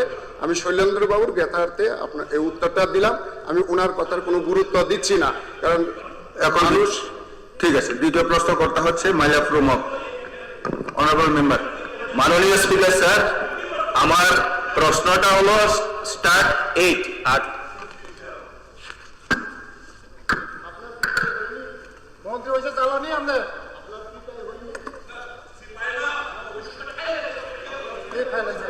Honorable Speaker, sir. Honorable, Honorable বলেন, মন্ত্রীজি রিপ্লাই দেন, মন্ত্রীজি রিপ্লাই দেন। Honorable Speaker, sir. মাননীয় বিধায়ক মাইলাফ রুমক প্রশ্ন করেছেন, মহিলা স্বনির্ভর গোষ্ঠীগুলিকে পশুপালন খাতে বাবু যুক্ত করার জন্য কি কি কর্মসূচি নেওয়া ধৈর্য হবে? ধরেন, ধৈর্য ধরেন। মাননীয় স্পিকার স্যার, হ্যাঁ, মাননীয় বিধায়ক মাইলাফ রুমক যে প্রশ্ন এনেছেন, মহিলা স্বনির্ভর গোষ্ঠীগুলিকে পশুপালন খাতে যুক্ত করার জন্য কি কর্মসূচি নেওয়া হয়েছে? উত্তর, মহিলা স্বনির্ভর গোষ্ঠীগুলিকে অর্থাৎ এসএইচজি গ্রুপের মাধ্যমে Tripura rural economic growth and service delivery project, এই স্কিমের অন্তর্গত অনেকগুলি পরিকল্পনা গ্রহণ করা হয়েছে। তার মধ্যে প্রডিউসার গ্রুপ অর্থাৎ পিজি সেগুলি তৈরি করা হয়েছে। আমাদের রাজ্যে প্রায় 1000 পিজি ফরমেশন হয়েছে, যার মধ্যে 800 পিজি অর্থাৎ প্রডিউসার গ্রুপ তৈরি করা হয়েছে পিগ ফার্মিং এর জন্য, এবং 200 পিজি ফর্ম করা হয়েছে গোট ফার্মিং অর্থাৎ ছাগল পালনের জন্য। এই পিজিতে টোটাল 22,400 মহিলাকে যুক্ত করা হয়েছে তাদের অর্থনৈতিক স্বনির্ভরতার জন্য, এবং এই এসএইচজি গ্রুপগুলিকে তৈরি করে তাদেরকে অলরেডি শেড নির্মাণ করে দেওয়া অর্থাৎ ইনফ্রাস্ট্রাকচার ডেভেলপমেন্ট করে দেওয়া, যেখানে তারা শুকরগুলিকে রাখবে, ছাগল রাখবে, তার জন্য আমরা ইনফ্রাস্ট্রাকচার ডেভেলপমেন্ট করেছি। এগুলি বিক্রি করার জন্য বা মার্কেটিং করার জন্য, তার জন্য মার্কেটিং ডেভেলপমেন্টের জন্য ট্রেনিং প্রদান করা হচ্ছে। ভ্যালু এডিশন অর্থাৎ মিটগুলিকে কিভাবে ভ্যালু এডিশন করা যায় সেগুলির লক্ষ্যে তাদেরকে ট্রেনিং দেওয়া হচ্ছে। মিট প্রসেসিং সেন্টার আমরা তৈরি করছি। বিভিন্ন পিজি যারা আছে, পিজি গ্রুপ, তাদেরকে প্রপারলি গাইড করার জন্য প্রত্যেকটা পিজির আন্ডারে একজন করে পশু সখী নিয়োগ করা হয়েছে, পশু সখীদের ট্রেনিং দেওয়া হয়েছে। তার সাথে সাথে যে সমস্ত পিজি গ্রুপ আছে অর্থাৎ 1000 পিজি গ্রুপ, সেখানে 22,400 মহিলা, তাদেরকেও এই অ্যাক্টিভিটিস এর জন্য পিগ ফার্মিং, গোট ফার্মিং এখানে ট্রেনিং প্রদান করা হয়েছে। এবং বিভিন্ন প্রোগ্রেসিভ ফার্মার বা যে সমস্ত আমাদের এক্সাম্পলারি সেন্টার আছে, ইন্টার স্টেট এক্সপোজার অর্থাৎ বিভিন্ন জায়গাতে গিয়ে তারা ফিজিক্যালি দেখবে কিভাবে অন্যরা করছে, প্রোগ্রেসিভ ফার্মার যারা আছে, বা আমাদের বিভিন্ন বড় বড় গভর্নমেন্ট ফার্ম যেগুলি রয়েছে সেখানে তাদের এক্সপোজার ভিজিটের ব্যবস্থা রাখা হয়েছে। তো সব মিলিয়ে এই এসএইচজি গ্রুপগুলির মাধ্যমে এই কাজগুলি করা হচ্ছে। প্রশ্ন 2, কতগুলি স্বনির্ভর গোষ্ঠী এখন পর্যন্ত এই প্রকল্পের আওতাভুক্ত হয়েছে? আমি উত্তর অলরেডি দিয়ে দিয়েছি। 1000 প্রডিউসার গ্রুপ আমরা তৈরি করেছি, যার মধ্যে 800 pig farming and 200 goat farming. Thank you. Supplementary sir, আপনারা জানেন আমাদের রাজ্যে প্রত্যেকটা পরিবার আমাদের, কারণ বিভিন্ন বিশেষ করে যারা কৃষক পরিবারগুলির মধ্যে বিভিন্ন পশুপালন আমরা করে থাকি, কারণ আমাদের সরকার বলেছে কৃষকদের আয় দ্বিগুণ করার জন্য। যার কারণে আমি আপনার মাধ্যমে মাননীয় মন্ত্রীকে অসংখ্য ধন্যবাদ জানাবো আজকে এই যে বিস্তারিত তথ্য দেওয়ার জন্য। ধন্যবাদ। স্যার, আমার একটা সাপ্লিমেন্টারি আছে। এখানে কতজন উপজাতি মহিলা গোষ্ঠীকে মানে এসএইচজি গ্রুপকে এই আওতায় আনা হয়েছে? স্যার, মাননীয় বিধায়ক মাইলাফরুম মগ যে প্রশ্ন করেছেন, আমি ওনাকে ধন্যবাদ জানাচ্ছি। এটা একটা গুরুত্বপূর্ণ সেক্টর এবং আসলে এআরডি ডিপার্টমেন্ট পুরো রাজ্যে পশুপালকদের জন্য কি করছে এগুলি তুলে ধরার একটা সুযোগ তিনি দিলেন।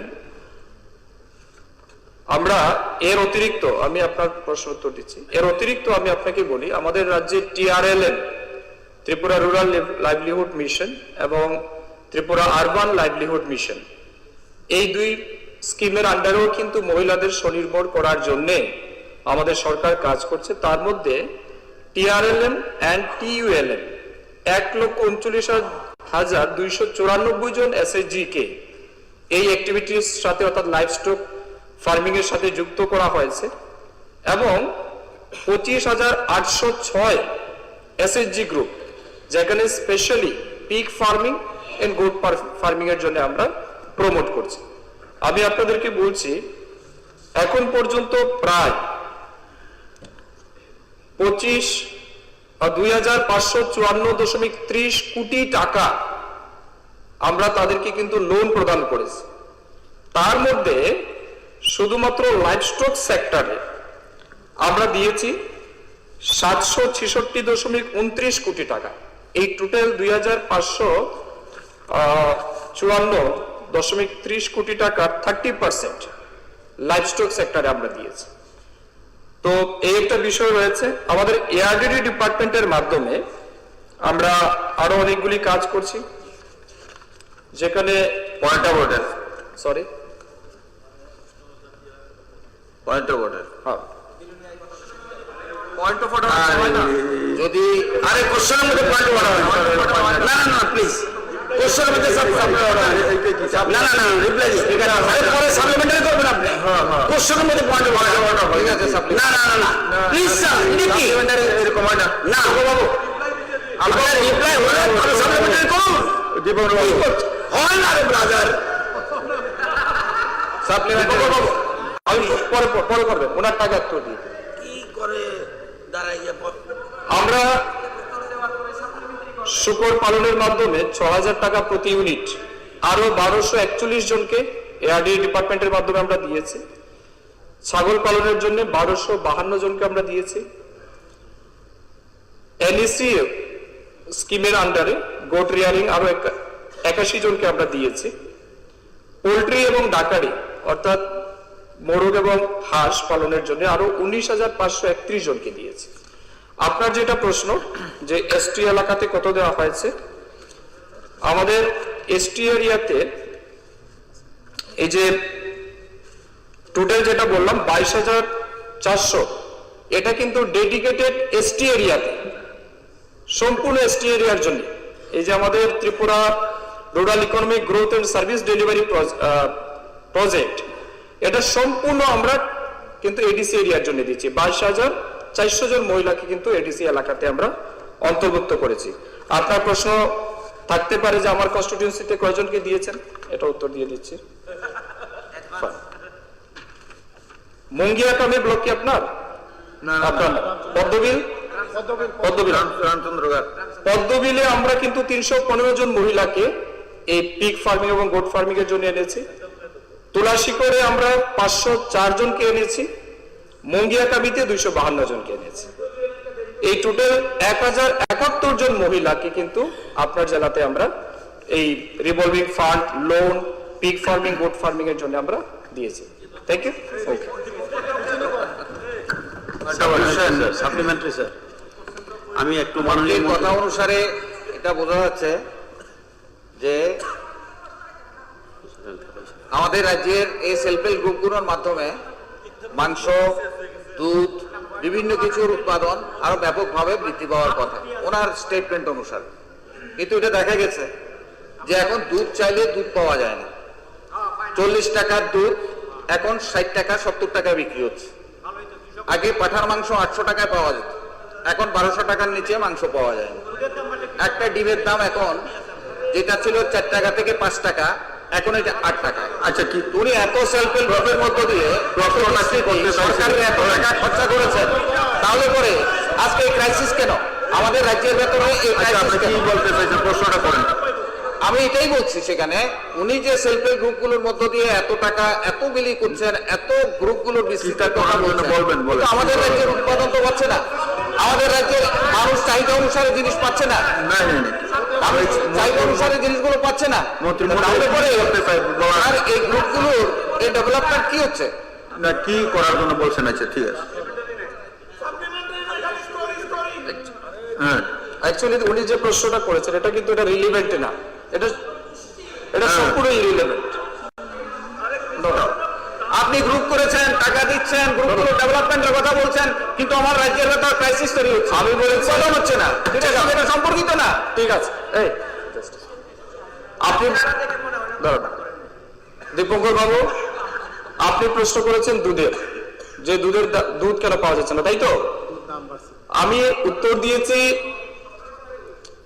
এই যে এসএইচজি গ্রুপের কথা আমি বলেছি, আপনি বলেছেন এত এসএইচজি গ্রুপ দিয়েছেন, এত কাজ করছেন। এসএইচজি গ্রুপ কি অ্যাক্টিভিটিস?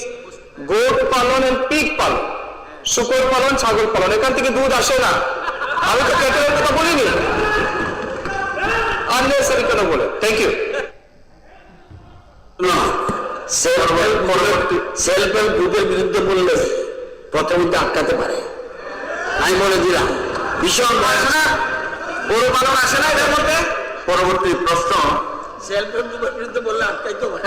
পরবর্তী প্রশ্ন আর হচ্ছে সেলফ হেল্প জর্জ চক্রবর্তী জি, অনারেবল মেম্বার জর্জ চক্রবর্তী জি।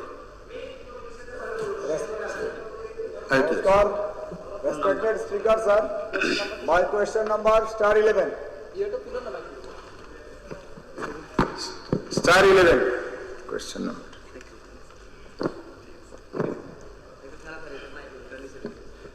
মাননীয় অধ্যক্ষ মহোদয়, মাননীয় সদস্য শ্রীযুক্ত জওহর চক্রবর্তী মহোদয়, ওনার admitted star question number 11। Question number 1, সংখ্যালঘু মহিলাদের সেলফ হেল্প গ্রুপ তথা এসএসজি গঠনের দপ্তরের তরফ থেকে গত 3 বছরে কি পদক্ষেপ নেওয়া হয়েছে?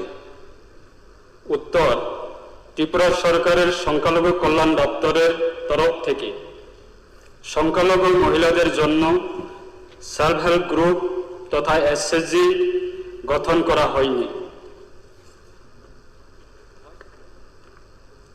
কোশ্চেন নম্বর 2, কতগুলি এসএসজি গোষ্ঠীকে দপ্তরের তরফ থেকে গত 3 বছরের ব্যাংক ঋণ বা ভর্তুকি প্রদানের ব্যবস্থা করা হয়েছে? উত্তর, 1 নং প্রশ্ন উত্তরের পরিপ্রেক্ষিতে 2 নং প্রশ্ন উত্তর আসে না। ধন্যবাদ। সাপ্লিমেন্টারি স্যার, আমি মাননীয় মন্ত্রী মহোদয়ের কাছে জানতে চাইছি যে আগামী দিনে এই বিষয়ে দপ্তরের কোনো পরিকল্পনা রয়েছে কিনা। কোশ্চেনটা একবার ঠিক আছে মন্ত্রীজি।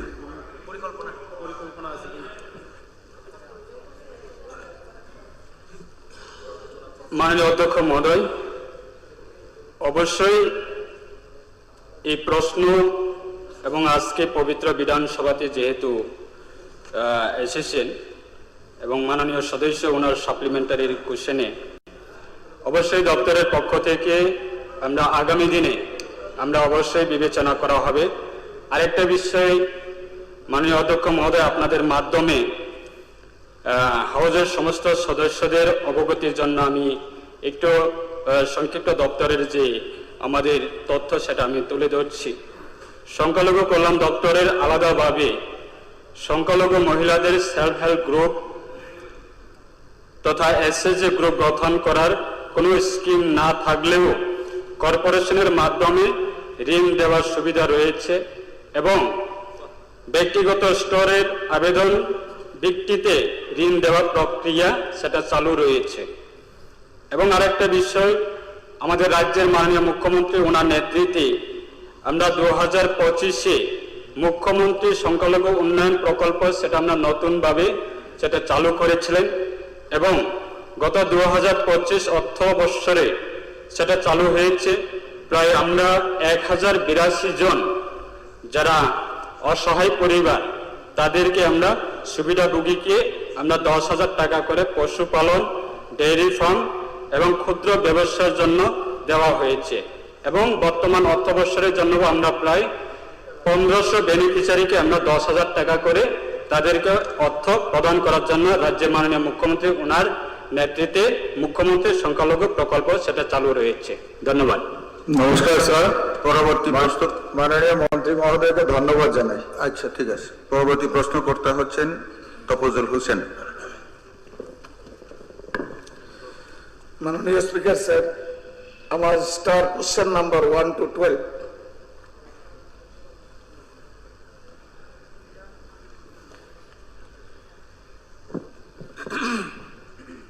মাননীয় অধ্যক্ষ মহোদয়, মাননীয় সদস্য তফজল হোসেন ওনার admitted star question number 12। Question number 1, গত 3 বছরের সংখ্যালঘু যুবক যুবতীদের স্কিল ডেভেলপমেন্ট ভোকেশনাল ট্রেনিং এর কতজনকে প্রশিক্ষণ দেওয়া হয়েছে? উত্তর, ত্রিপুরা সরকারের সংখ্যালঘু কল্যাণ দপ্তরের পক্ষ থেকে গত 3 বছরের কোন সংখ্যালঘু যুবক যুবতীকে স্কিল ডেভেলপমেন্ট ভোকেশনাল ট্রেনিং এর মাধ্যমে প্রশিক্ষণ দেওয়া হয়নি। 2 নম্বর কোশ্চেন, প্রশিক্ষণ প্রাপ্তদের মধ্যে কতজন কর্মসংস্থান বা সংযুক্ত সুযোগ পেয়েছে? উত্তর, 1 নং প্রশ্ন উত্তরের পরিপ্রেক্ষিতে এই প্রশ্নের উত্তর আছে না। ধন্যবাদ। এখন সাপ্লিমেন্টারি স্যার, আমাদের সাপ্লিমেন্টারি স্যার। মাননীয় স্পিকার স্যার, যদিও না থাকে এখানে স্কিল ডেভেলপমেন্টের ট্রেনিং, তারপর আমি মাননীয় মন্ত্রী মহোদয়কে অনুরোধ করব সংখ্যালঘু যুবকদের এই স্কিল ডিপার্টমেন্টের আওতায় এনে যদি ট্রেনিং দেওয়া যায় তাহলে সংখ্যালঘু যুবক যুবতীরা অনেক উপকৃত হবে। তাই আমি মাননীয় মন্ত্রী মহোদয়কে অনুরোধ করব যে আমাদের সংখ্যালঘু যুবক যুবতীদের স্কিল ডিপার্টমেন্টের আওতায় এনে ট্রেনিং করার জন্য। ধন্যবাদ মাননীয় স্পিকার স্যার। মাননীয় স্পিকার মহোদয়, সাপ্লিমেন্টারি। এখানে দেখলাম যে সংখ্যালঘু দপ্তর থেকে যে সংখ্যালঘু যুবদের বিভিন্ন স্কিল ডেভেলপমেন্ট ভোকেশনাল ট্রেনিং এর প্রশিক্ষণের ব্যাপারে কোনো উদ্যোগ রাজ্য সরকারের বা সংখ্যালঘু দপ্তরের নেই, মন্ত্রী মহোদয় বলেছেন। আরে স্কিল ইন্ডিয়া আপনারা বলছেন, ডিজিটাল ইন্ডিয়া, স্কিলের জন্য যুবকদের করছেন, স্কিল বাড়াচ্ছেন, কিন্তু উদ্যোগ নেই। দপ্তরের মন্ত্রী বলছেন তো কি? আমি জানতে স্কিল ট্রেনিং এর আলাদা স্কিম এটা করা মাননীয় স্পিকার স্যার, একটা বিষয়, এই বিষয়ে আমি তুলতে চাই সাপ্লিমেন্টারি। আমি এর আগে বিধানসভাতেও কোয়েশ্চেন করেছিলাম। সংখ্যালঘু কল্যাণ দপ্তর যারা মুসলিম ছেলে মেয়েরা বাইরে পড়ে, ফলস শত শত ফলস স্টুডেন্টের নামে স্কলারশিপ দেওয়া হচ্ছে। আমার কাছে প্রমাণ আছে, মিনিস্টার কাছে চিঠিও লিখেছি, উনি পেয়েছেন, রিপ্লাই দিয়েছে, কোনো অ্যাকশন নেই। আমার কাছে তথ্য আছে।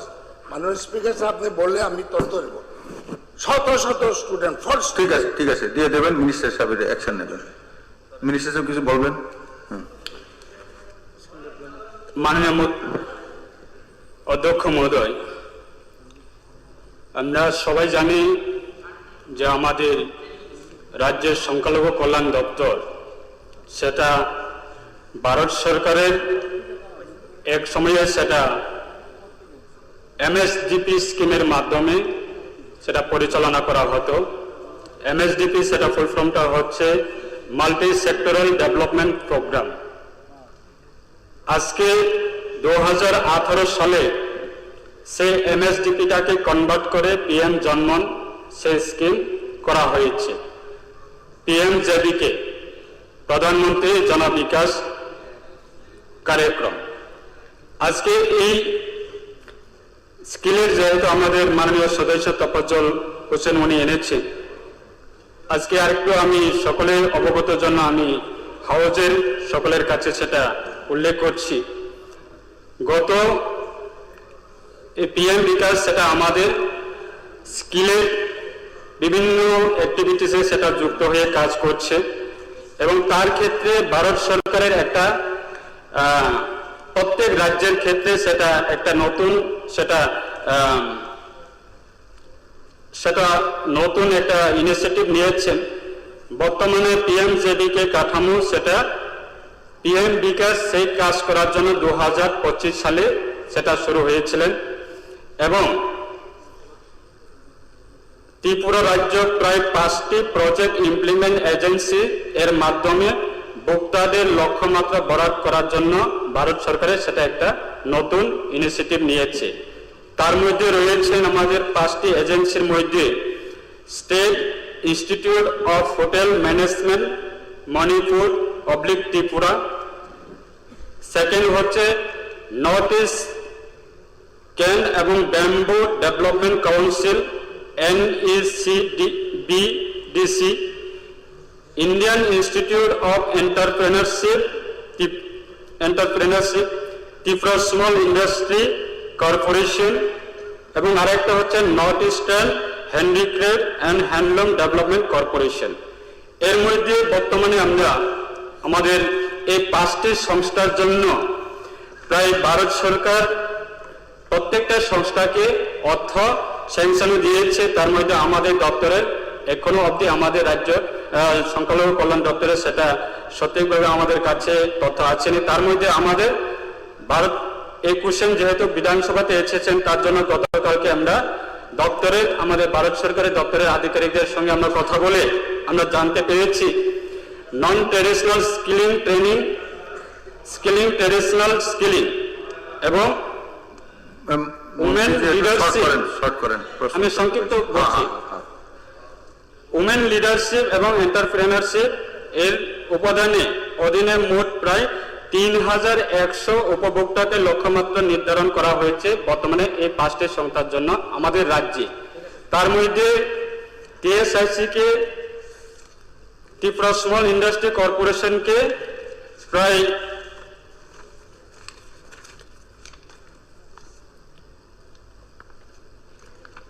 গ্যাস সার্ভিস অ্যাসোসিয়েশন হাউসকিপিং তার জন্য 300 জন, গ্যাস সার্ভিস অ্যাসোসিয়েশন ফুড এবং বেভারেজ সার্ভিসের জন্য 300 জন, multi skill technician food processing এর জন্য 300 জন, ক্রাফট বেকারের জন্য 300 জন, ব্যাম্বু ওয়ার্ক আর্টিসিয়ানের জন্য 300 জন, প্রায় 1800 জন TSIC এর মাধ্যমে স্কিল করার জন্য ভারত সরকারের পিএম বিকাশের মাধ্যমে অর্থ স্যাংশন দেওয়া হয়েছে। এবং আজকে আমরা দেখি আমাদের এই তথ্য অনুযায়ী প্রায় 3100 জন বর্তমানে আমাদের পিএম বিকাশের মাধ্যমে স্কিল ট্রেনিং করা হবে। যারা যুবক যুবতী যারা বেকার রয়েছেন তাদেরকে প্রশিক্ষণ দেওয়া হবে।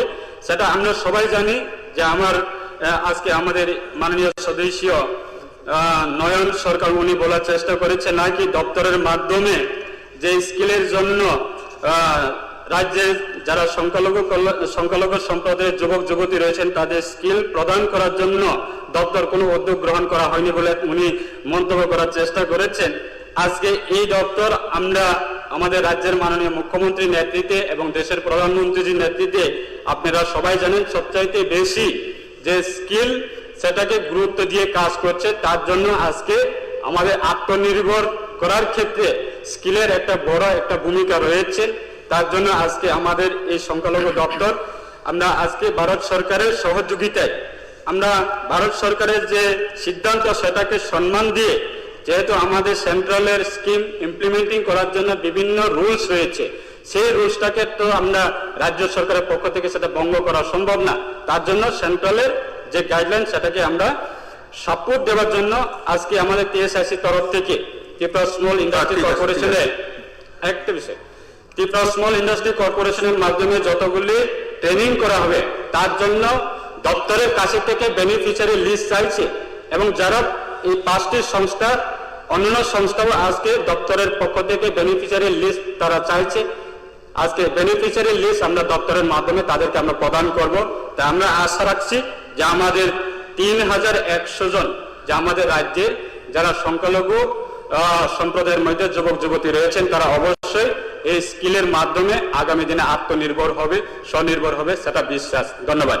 এবং আরেকটা বিষয়, মাননীয় সদস্য বিরজিৎ সিংহ মহোদয় উনি একটা বিষয় উনি উল্লেখ করেছেন যে আমাদের সেন্ট্রাল যে ন্যাশনাল স্কলারশিপ পলিসির ম্যাটার নিয়ে, যেহেতু উনি ওনার ডিও লেটারের মাধ্যমে আমার কাছেও চিঠি পাঠিয়েছিলেন, সেই চিঠিটা আমি রেসপন্স করে ওনাকে আমি রেসপন্স করেছিলাম। আজকে সেন্ট্রালের যে আমাদের ন্যাশনাল স্কলারশিপ পলিসি, সেটাকে আমরা ন্যাশনাল স্কলারশিপ পোর্টাল রয়েছে, ন্যাশনাল স্কলারশিপের যে গাইডলাইন রয়েছেন যে যদি কোনো ব্যক্তি যদি ফেক ডকুমেন্ট সাবমিট করে যদি গভর্নমেন্ট বেনিফিট নিয়ে থাকে তার এগেইনস্টে অ্যাকশন নেবে গভর্নমেন্ট অফ ইন্ডিয়া এবং ডিপার্টমেন্ট, সেটা আমাদের সহযোগিতা থাকবে। সেন্ট্রাল যদি আমাদের স্টেট মাইনরিটি ওয়েলফেয়ার ডিপার্টমেন্টে যদি কোঅপারেশন চেয়ে থাকে আমরা অবশ্যই সেই কোঅপারেশন আমরা 100% করব।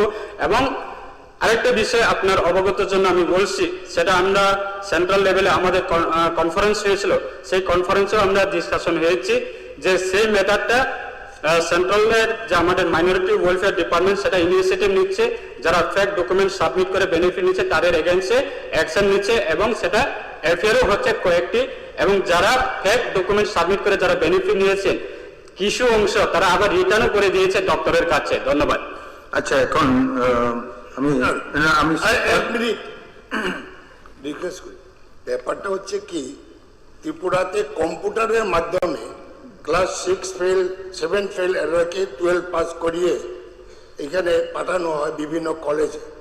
এরপরে আপনার ওনার অফিস থেকে, কারণ এমনি আরটিআই করে পাওয়া যায় না কয়টা স্টুডেন্ট বাইরে গেছে, কয়টা স্টুডেন্ট ইয়ে পাচ্ছে কি বলে স্কলারশিপ। এরপরে যখন বোর্ড থেকে আমরা এনে বোর্ডে যে টাঙানো হয়েছে এটা দিয়ে আমরা বেশ কয়েকটা কলেজে আরটিআই করা হয়েছে। কলেজ থেকে রিপ্লাই দিয়েছে যে 30টা নাম, যেমন একটা কলেজে 30টা নাম পাঠিয়েছে ওদের থেকে। আপনি লিখে দিয়ে দিন আবার। ওই কলেজে বলেছে 10টা নাম শুধু আমরা 10টায় 17 আছে 20টা আমাদের এখানে ভর্তি আচ্ছা, হয়নি। প্রত্যেকে লিখে দিয়ে দিন মন্ত্রী মহোদয়, এটা দেখবেন। স্কলারশিপ এটা তো কঠোর ব্যবস্থা নেওয়া দরকার, আইনের ব্যবস্থা নেওয়া দরকার। মন্ত্রী মহোদয় এটা দেখবেন অবশ্যই। যদি না করেন স্পিকার স্যার, আরে আমরা তো আদালতে ভারত করতে চাই, ভ্রষ্টমুক্ত ভারত করতে চাই, হবে, চিন্তার কোনো কারণ নেই।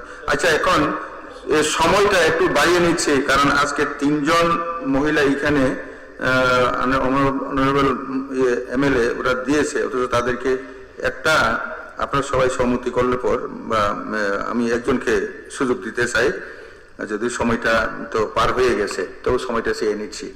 তো শ্রীমতী অন্তরা সরকার দেব 5 মিনিটের জন্য আপনি 5 মিনিট। হ্যাঁ হ্যাঁ, এটা আমি ট্রেজারি বেঞ্চের পক্ষ থেকে বলছি, কোশ্চেনগুলি বেশিরভাগই ট্রেজারি বেঞ্চের, আপনি অ্যালাউ করলে তারাই বেনিফিট পাবে। No need, please. ঠিক আছে, কারণ নতুন একটা এটা অপোজিশনের স্কোপ দিন। ঠিক আছে ঠিক আছে ঠিক আছে। এখন মাননীয় সদস্যগণ প্রশ্নোত্তর পর্ব শেষ হলো। যে সমস্ত তালিকা চিহ্নিত প্রশ্নের উত্তর মৌখিকভাবে দেওয়া সম্ভব হয়নি সেগুলো সহ তালিকাবিহীন তারকা চিহ্নবিহীন প্রশ্নগুলোর উত্তরপত্র সবার টেবিলে পেশ করার জন্য আমি সংশ্লিষ্ট দপ্তরের মাননীয় মন্ত্রীগণকে অনুরোধ করছি। না, যেহেতু সংসদীয় মন্ত্রী উনি বলছেন, এটা যে ট্রেজারি বেঞ্চেরই উঠে উনি বললেন, তো সবাই মেনে নেবে, কেউ তো আর বলছে না। ঠিক আছে, ধন্যবাদ। অভিনন্দন সুযোগ।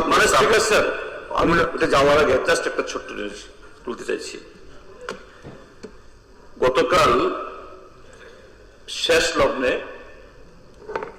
মাননীয় মুখ্যমন্ত্রী আমাদের রাজ্যের ডিজিপির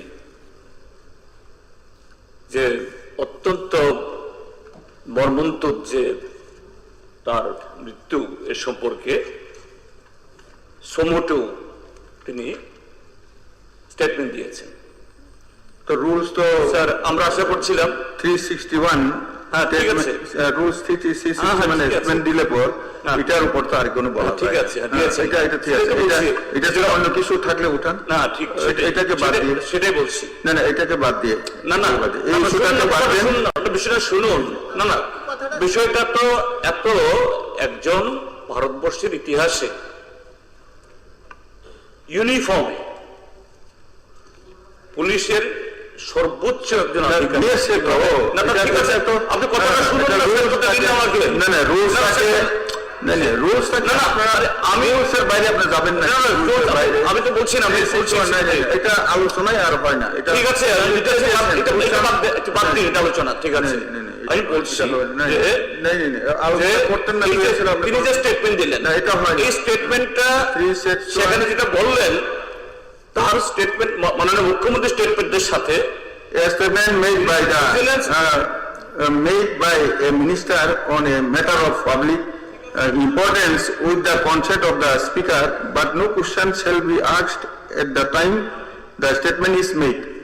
এবং আমি স্টেটমেন্টে যাচ্ছি না, আমি স্টেটমেন্টে যাচ্ছি না, এখানে স্টেটমেন্টে যাচ্ছি না, নিয়ে আমি সেই জায়গায় বলছি, ঠিক আছে, স্টেটমেন্ট বাদ দিন, উনি দিয়ে দিয়েছেন, স্টেটমেন্ট বাদ দিন যে এরকম একজন উনি দিয়েছেন যার অফিসে অভিনন্দন, যার অফিসে এটা হয়েছে, সেই এটা যদি সরকার যদি এত আন্তরিক হয়, সরকার যদি এত আন্তরিক হয়, একটি তাহলে অভিনন্দন কেন একজন সিটি হাইকোর্ট জাজকে এত বড় পাঠ করছি। অভিনন্দন সুযোগ প্রস্তাব। কৃতি কন্যা অস্মিতা দের কমনওয়েলথ গেমসে জুড়োতে ভারতের হয়ে স্বর্ণ পদক। যেটা হবে না, যেটা করা যাবে না, এটা আপনারা করছেন কেন? যেটা করা যাবে না এটা করছেন কেন? নাই এটা হবে না। কৃতি কন্যা অস্মিতা দের কমনওয়েলথ গেমসে জুড়োতে ভারতের হয়ে স্বর্ণ পদক জয় করার পরিপ্রেক্ষিতে অভিনন্দন সুযোগ প্রস্তাব। এটা হবে না, 361-এ এটা করা যাবে না। একবার আর রুলসটাকে আপনি মানছেন না, রুলসটা মানেন।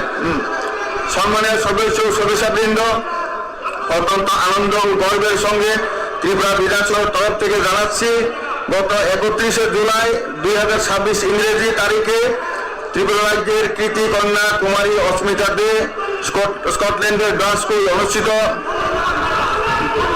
23তম কমনওয়েলথ গেমসে মহিলাদের জুডো প্রতিযোগিতায় 48 কেজি ওজন বিভাগের ফাইনালে কানাডার শক্তিশালী প্রতিদ্বন্দ্বীকে গোল্ডেন স্কোরে পরাজিত করে দেশের ক্রীড়া ইতিহাসে নিজের নাম স্বর্ণাক্ষরে লিপিবদ্ধ করেছেন। আমাদের রাজ্যের এই কৃতি কন্যা কমনওয়েলথ গেমসের ইতিহাসে জুডোতে ভারতের হয়ে এই প্রথম স্বর্ণপদক জয়ী খেলোয়াড়। তার এই অসাধারণ সাফল্য শুধুমাত্র ত্রিপুরারই নয়, সমগ্র ভারতের জন্য গৌরবের বিষয়। অস্মিতার এই সাফল্যে সমগ্র ভারতবাসী গর্বিত। আরে ভাই, দক্ষিণ জেলার বিলোনিয়া প্রত্যন্ত সোনাইশ্বরী গ্রামের দে এবং কনিষ্ঠ কন্যা অস্মিতা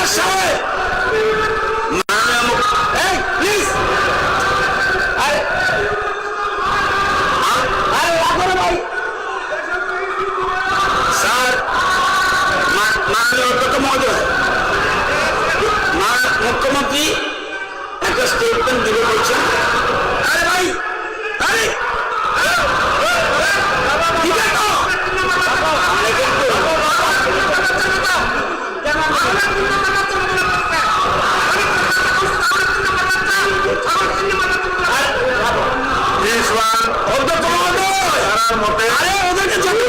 মানলে কিন্তু না মানলে এটার জন্য মাননীয় মুখ্যমন্ত্রী স্টেটমেন্ট দেবে। উনি কিছু বলতে চায়, ওদের যেতে বলুন না, উনি কিছু বলবেন তো। আরে ভাই, এটা মুখ্যমন্ত্রী স্টেটমেন্ট দেবেন, ঠিক আছে? আরে জান না, এর বিষয়ে মুখ্যমন্ত্রী স্টেটমেন্ট দেবে। আমি জীবনেও আপনার ভাই এর বিষয়ে মুখ্যমন্ত্রী স্টেটমেন্ট দেবেন। আপনার বসুন। আরে বলেছে মাননীয় মন্ত্রী স্টেটমেন্ট দেবেন, আপনার বসুন। এই জিতেন বাবু, আমি একটা স্টেটমেন্ট দেবো, আপনি বসুন। মুখ্যমন্ত্রী স্টেটমেন্ট দেবেন। নিয়মের নেই দরকার নেই। আপনি বসুন না, ভুল হয়ে গেছে। আপনি বসেন। মুখ্যমন্ত্রী স্টেটমেন্ট দেবেন, এরপরে এই ওয়াইলেবেন দরকার নেই, আপনি বসুন। মুখ্যমন্ত্রী স্বয়ং সম্পূর্ণ, আপনি বসুন। হেল্প করার কোনো প্রশ্নই ওঠে না, আপনি বসুন। মাননীয় মুখ্যমন্ত্রী ওনার যে বিষয় বলেছেন, প্লিজ, মাননীয় মুখ্যমন্ত্রী বলেছে এই বিষয়ে উনি কিছু বলতে চান। আচ্ছা, ঠিক আছে, তাহলে বসে যাওয়া উচিত। কেন এসব করছেন? ঠিক আছে, বলেছে তো, বলেছে, বলবে মানে মুখ্যমন্ত্রীজি। Sir, I just want to draw the attention of the Honorable Chief Minister. We all are human beings. We always are subject to make mistakes. কালকে যে বক্তব্য ফাইল স্টেটমেন্ট আপনার দেওয়ার অধিকার আছে, আপনি দিয়েছেন, জাস্ট একটা লাইন আমার মনে হয় এটা এক্সপান্স করা উচিত, যেটা হচ্ছে পোস্টমর্টম রিপোর্টে সুসাইডিক্যাল হ্যাঙ্গিং যে শব্দটা, it should be expunged from the proceedings, otherwise it's going to, you are not supposed to know the postmortem report ki ache, the you and us, we are not supposed to know of the public. It will be only amongst whom the IO, the judge, the magistrate and the prosecutor. So এই জায়গাটা আপনি delete করার, আপনি অবশ্যই expand করবেন proceedings থেকে। Here made a mistake. মুখ্যমন্ত্রী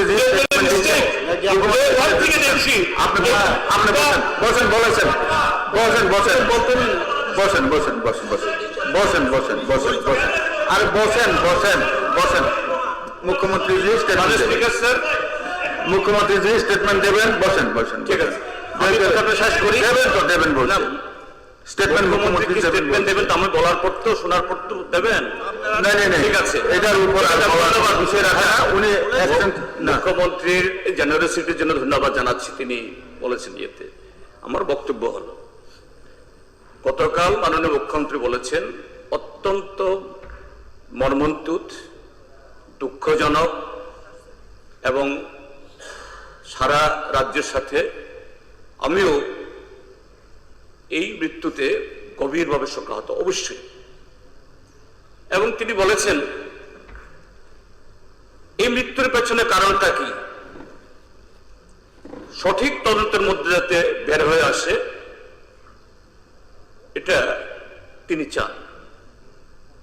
যদি তাই হয়, এখানে প্রথমত সুদীপবাবু কথাটা বলেছে খুবই valid,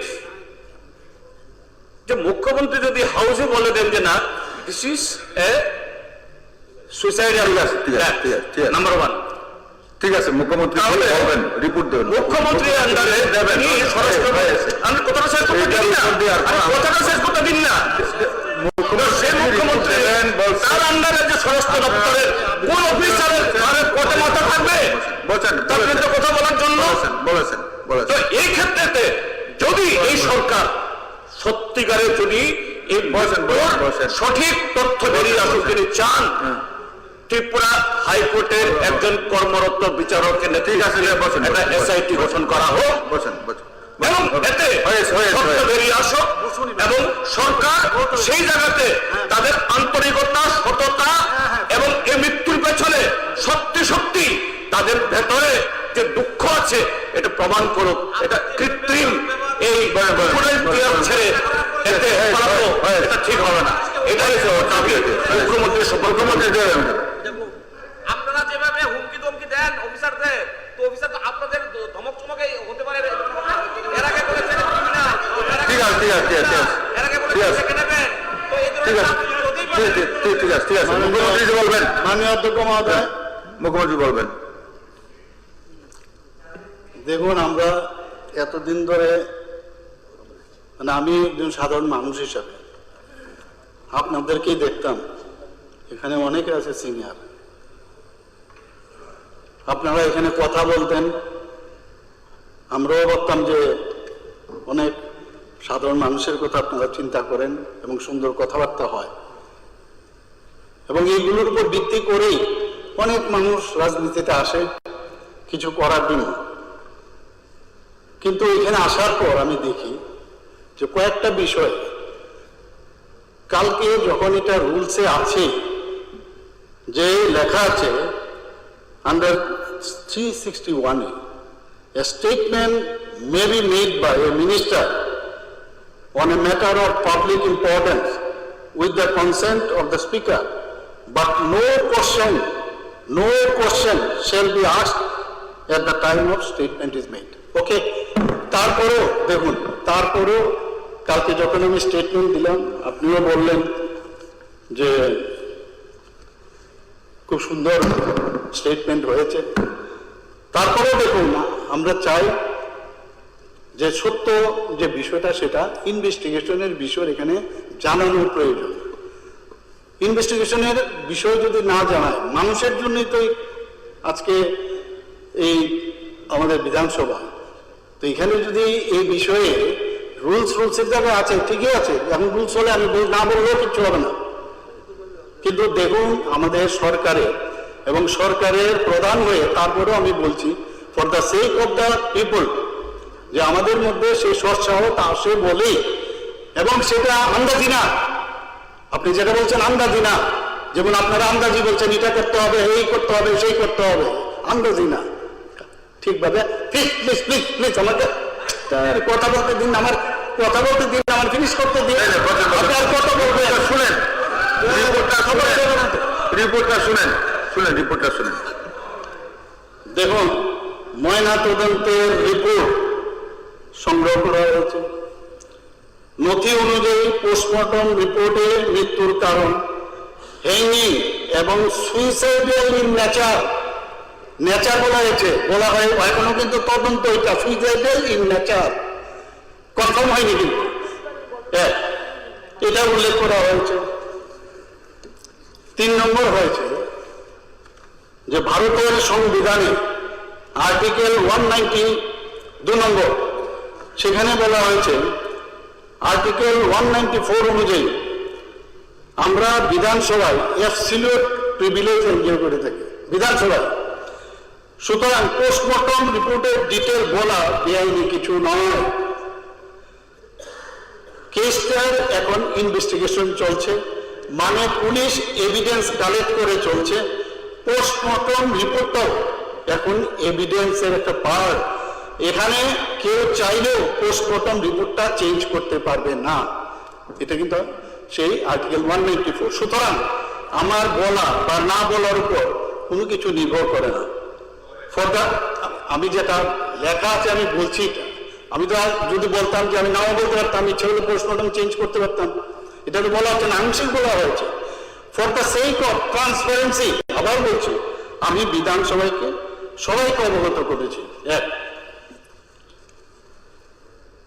A postmortem report can be disclosed or tabled in a state legislative assembly, primarily governed by the rules of procedure and conduct of business of the specific state legislature under Rule 36, acting under the constitutional framework of Article 194 of the Constitution of India. কাজে আমি ভুল করিনি। Please আমি আবার কথা বললাম, আমি finish করতে দিন। আপনি তো postmortem report is a part of police investigation under the Code of Criminal Procedure or Bharatiya Nagarik Suraksha Sanhita, that is BNSS.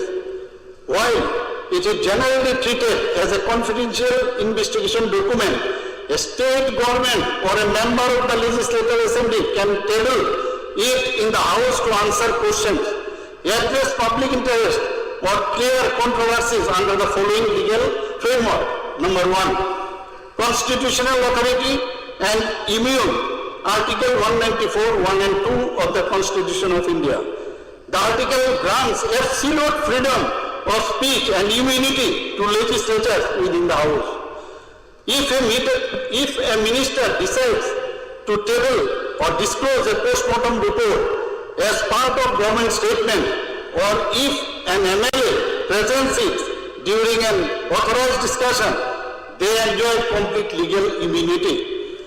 No court precedent can be initiated against them for disclosing document inside the assembly. Number 2, parliamentary mechanism for disclosure. Mechanical disclosure of such report is governed by the state-specific assembly rules rules of procedure and conduct of business in the Legislative Assembly, papers laid on the table under these rules. Last but not the least, in high-profile cases, the Home Minister or Chief Minister often gives an official statement in the House to address public outcry. During such statement, the government may disclose findings, and during such statement, the government may disclose findings from the post-mortem report. And partly it has been disclosed yesterday.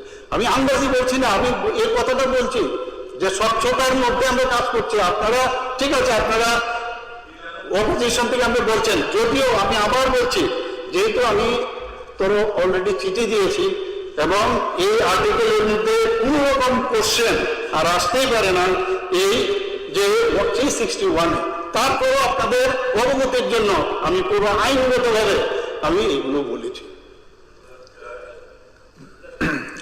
ধন্যবাদ। না না আবার আমি মুখ্যমন্ত্রী না বিষয়টা মাননীয় মুখ্যমন্ত্রী এরপরে তো আর হয়ই না, মুখ্যমন্ত্রীর কথায় আপনার সিনিয়র মানুষ। আরে তা ঠিক আছে, আরে আমি এই জায়গায় বলবো পোস্টমর্টেম হয়, এরকম ভারতবর্ষে বহু ঘটনা হয়েছে এরকম ক্রিমিনাল ইনভেস্টিগেশনে। আর নিয়মিত পোস্টমর্টেম হওয়ার পরেও হচ্ছে তবু আবার পোস্টমর্টেম হয়, পাবলিককে করার চেষ্টা করবে কোর্টের ইন্টারভেনশনের। নাম্বার 1। নাম্বার 2, কেন এই যে পোস্টমর্টেম রিপোর্টটা সাসপিসিয়াস? আপনি গতকাল বলেছেন তাকে জ্বলন্ত অবস্থা পাওয়া গেছে, আর ফরেনসিক ডাইরেক্টর তিনি বলেছেন কি আমি গিয়ে দেখেছি মাটিতে পড়ে আছে। Which one is the correct? Which one is the correct? এটা ইনভেস্টিগেশন হবে, এই জায়গাতে সাসপিশন আপনার পোস্টমর্টেম রিপোর্ট হাউসে প্লেস করা সম্পর্কে রয়েছে, তাই থাক না কেন, যেখানে একটা এরকম হয় না আপনার ফরেন্সিক কোনটা ঠিক, এই রাজ্যের জনগণ কোনটাকে বিশ্বাস করবে? কাজে সেই জন্য বলছি, if the government they are really impartial এবং রিয়েলি ট্রুথ, এটা বন্ধ করেন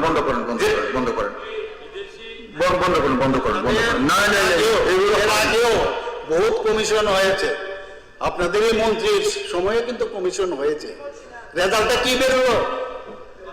না বলুন না, কি বেরোলোটা কি? কিছুই তো বেরোলে। ইন্দিরা গান্ধীর পোস্টমর্টম হয়নি, কি বেরিয়েছে, কি কমিশন করলো? এগুলো তো হয়, কিন্তু আনন্যাচারাল ডেথ, বিশেষ করে এই ধরনের যখন হ্যাঙ্গিং বিষয় হয়, সাধারণত এগুলোতে কমিশন বসে না, মানে এই হচ্ছে নিয়ম না। আরে আমরা তো বলছি যেভাবে ইনভেস্টিগেশন চলছে, যেভাবে দেখুন, আমি ইচ্ছা করলে আপনার এই বিষয়ে এখানে কোনো কথাই চলে না, যখন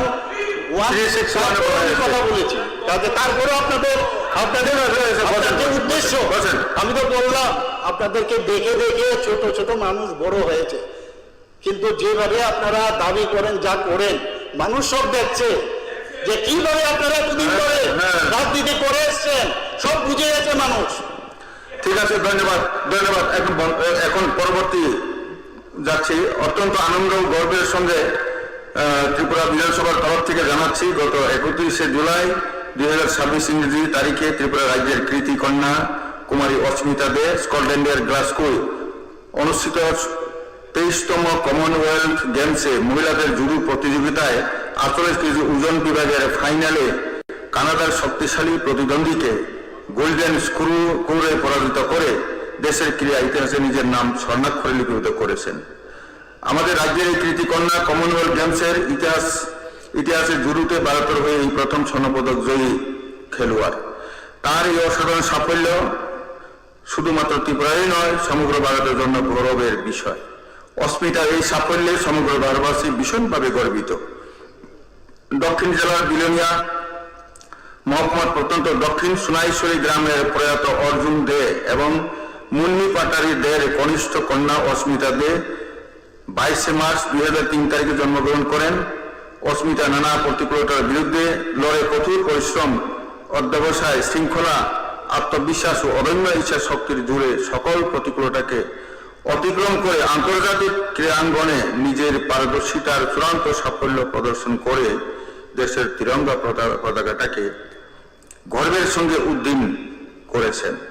তার এই অর্জন কেবল একটি ব্যক্তিগত সাফল্য নয়, এটি দেশের প্রত্যন্ত এলাকার প্রতিভাবান অসংখ্য তরুণ তরুণীর কাছে অনুপ্রেরণার এক উজ্জ্বল দৃষ্টান্ত, যা আগামী প্রজন্মকে স্বপ্ন দেখতে এবং সেই স্বপ্ন পূরণে নিরলস প্রচেষ্টা চালাতে উৎসাহিত করবে।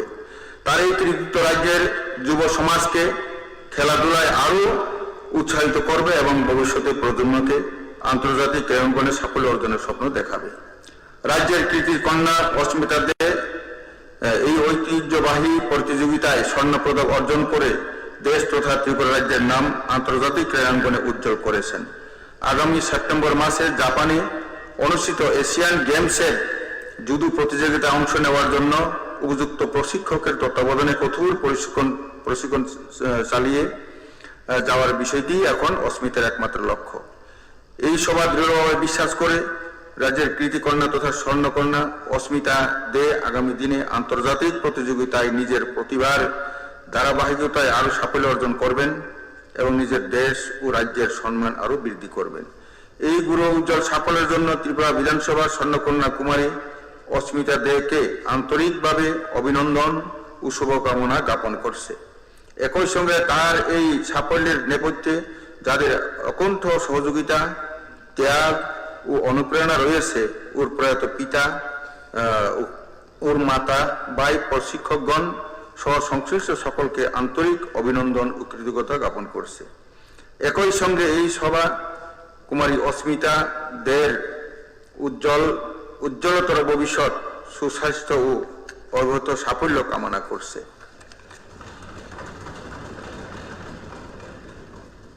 এখন দৃষ্টি আকর্ষণী নোটিশ, মানে সদস্যগণ, এখন সবার কার্যসূচি হলো দৃষ্টি আকর্ষণী নোটিশ। আজ একটি দৃষ্টি আকর্ষণী নোটিশের উপর সংশ্লিষ্ট দপ্তরের ভারপ্রাপ্ত দায়িত্বভার মাননীয় মন্ত্রী বিবৃতি দিতে স্বীকৃত হয়েছিলেন। দৃষ্টি আকর্ষণী নোটিশটি উত্থাপন করেছেন মাননীয় সদস্য শ্রীমতী স্বপ্না দেববর্মা। নোটিশের বিষয়বস্তু হলো নন্দনগর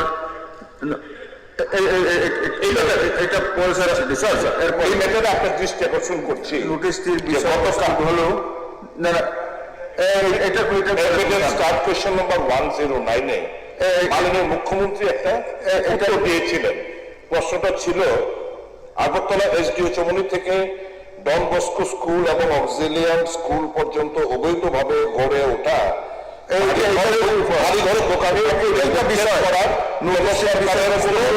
পরিকল্পনা আছে কিনা আপনি তো দিলেন। নোটিশটির বিষয়বস্তু হলো নন্দননগর এলাকা সংলগ্ন ডন বস্কো বাজার উদ্দেশ্যে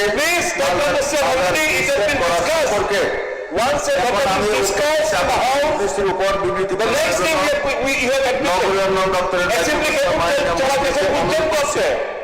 আমাদের মুখ্যমন্ত্রী যে কোয়েশ্চেন ডিক্লারেশন অ্যাসেম্বলি কারেক্টলি সে তারপরে বর্তমান ধ্বংস হইতেছে মুখ্যমন্ত্রী আর আজকে অ্যাকসেপ্ট করলেন কেন?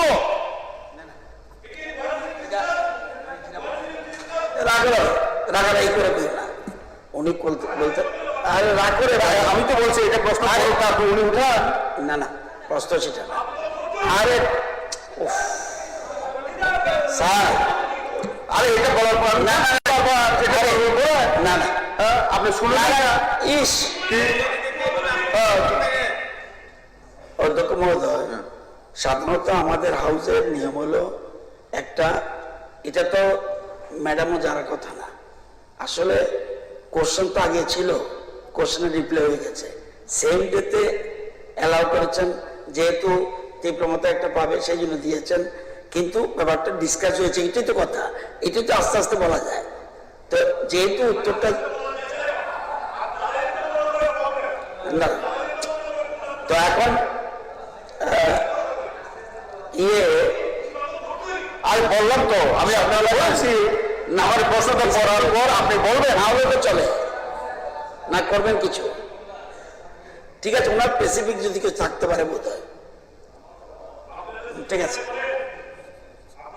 করে মনে করার পার্টনারকে তুষ্ট করা রাখতে গেলে এটা বেআইনি কাজ করতে হবে করুন আপনি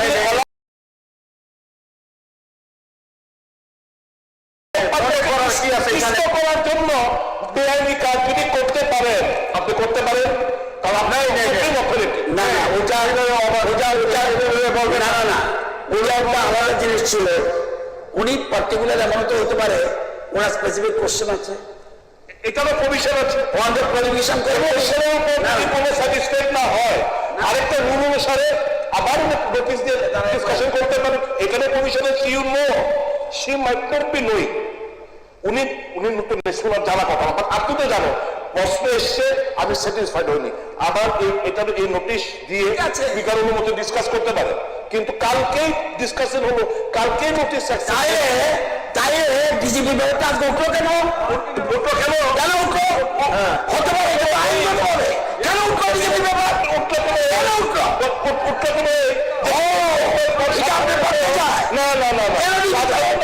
সাধারণত উচিত ছিল না আমরা কালকে বারবার বলছি হতে পারে একবার ডিসকাস হয়েছে সন্দেহ ছিল তাই তো ভেন্টিলেট করেছে ভালো তুমি স্টেটমেন্ট একটা দিয়ে আর তোমার হার আমরা এখন রুলস আছে কোনো বিষয়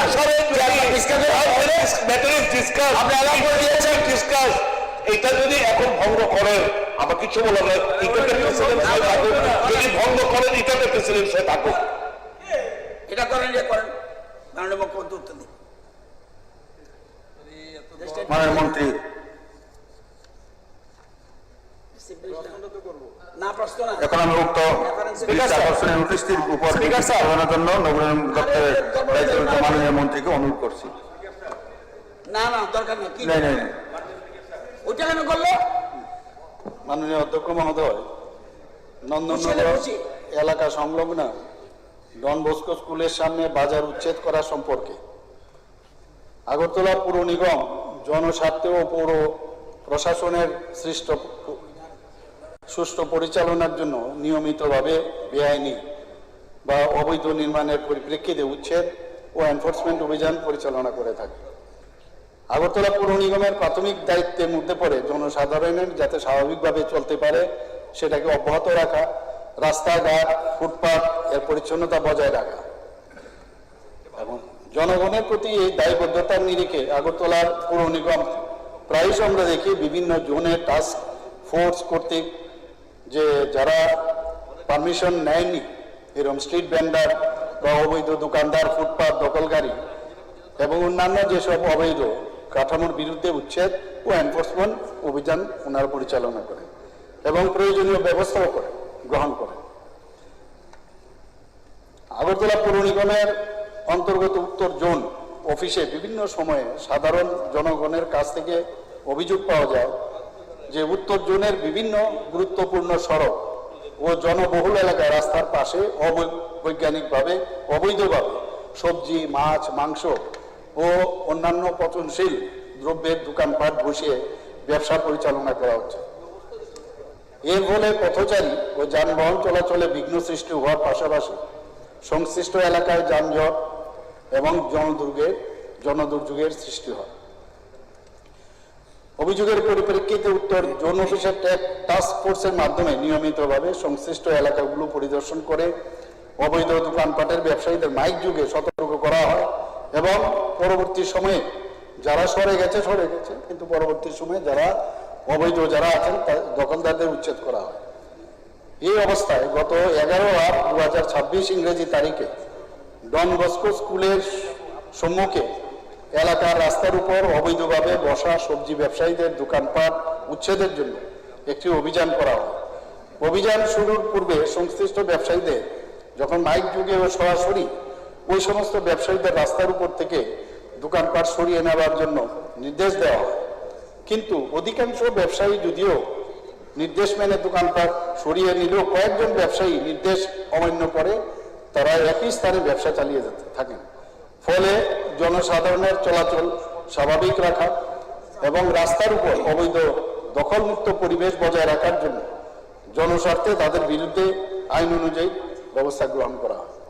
উত্তর জোনের টাস্ক ফোর্স কর্তৃক 1/4/2026 ইংরেজি তারিখ থেকে 11/8/2026 ইংরেজি তারিখ পর্যন্ত নন্দননগর, অভয়নগর, জিবি বাজার, আস্তাবল থেকে এয়ারপোর্ট সংলগ্ন এলাকার বিভিন্ন স্থানে, বিশেষ করে স্কুল সংলগ্ন ও গুরুত্বপূর্ণ রাস্তার পাশে অবৈধভাবে বসা দোকানপাটের বিরুদ্ধে ধারাবাহিকভাবে অভিযান পরিচালনা করেন।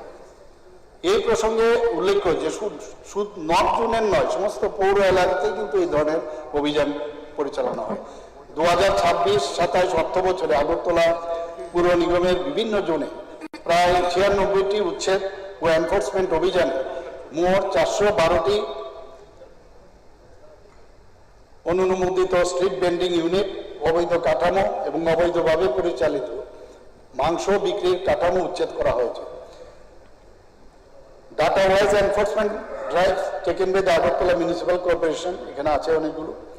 তো এখানে উল্লেখ্য যে ডন বসকো স্কুল এলাকার উচ্ছেদ অভিযান এটা কিন্তু একটা বিক্ষিপ্ত ঘটনা নয়, এটা প্রায়শ যে সেন্ট্রাল 4টে জোন আছে তারা প্রায় করে টাস্ক ফোর্সের মাধ্যমে সমস্ত পুরো এলাকাতেই ধরনের উচ্ছেদ অভিযান পুর নিগমের মাধ্যমে হয়ে থাকে।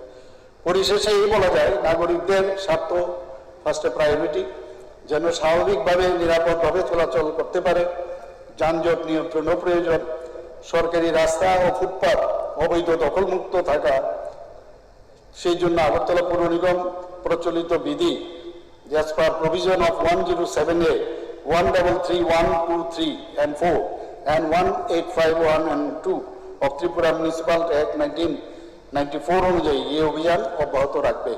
জনসাধারণের সার্বিক স্বার্থ নিশ্চিত করাই এই পদক্ষেপের মূল লক্ষ্য। এ বিষয়ে সকল নাগরিকদের সহযোগিতা একান্তভাবে কামনা।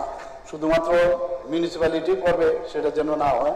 মানুষ চায় আমি সুন্দরভাবে রাস্তা দিয়ে যাই, ফুটপাত পরিষ্কার থাকবে এবং কোনো জায়গায় যানজট একমাত্র এইভাবে অবৈধ যখন এই ধরনের ফুটপাত দখল করে ব্যবসা করে, আমরা সবাই জানি সেখানে রাস্তার পরিশোধ তার যে পরিমাণ সেটাও কিন্তু কমে যায়। তো এটাই আমার বক্তব্য এই বিষয়ে।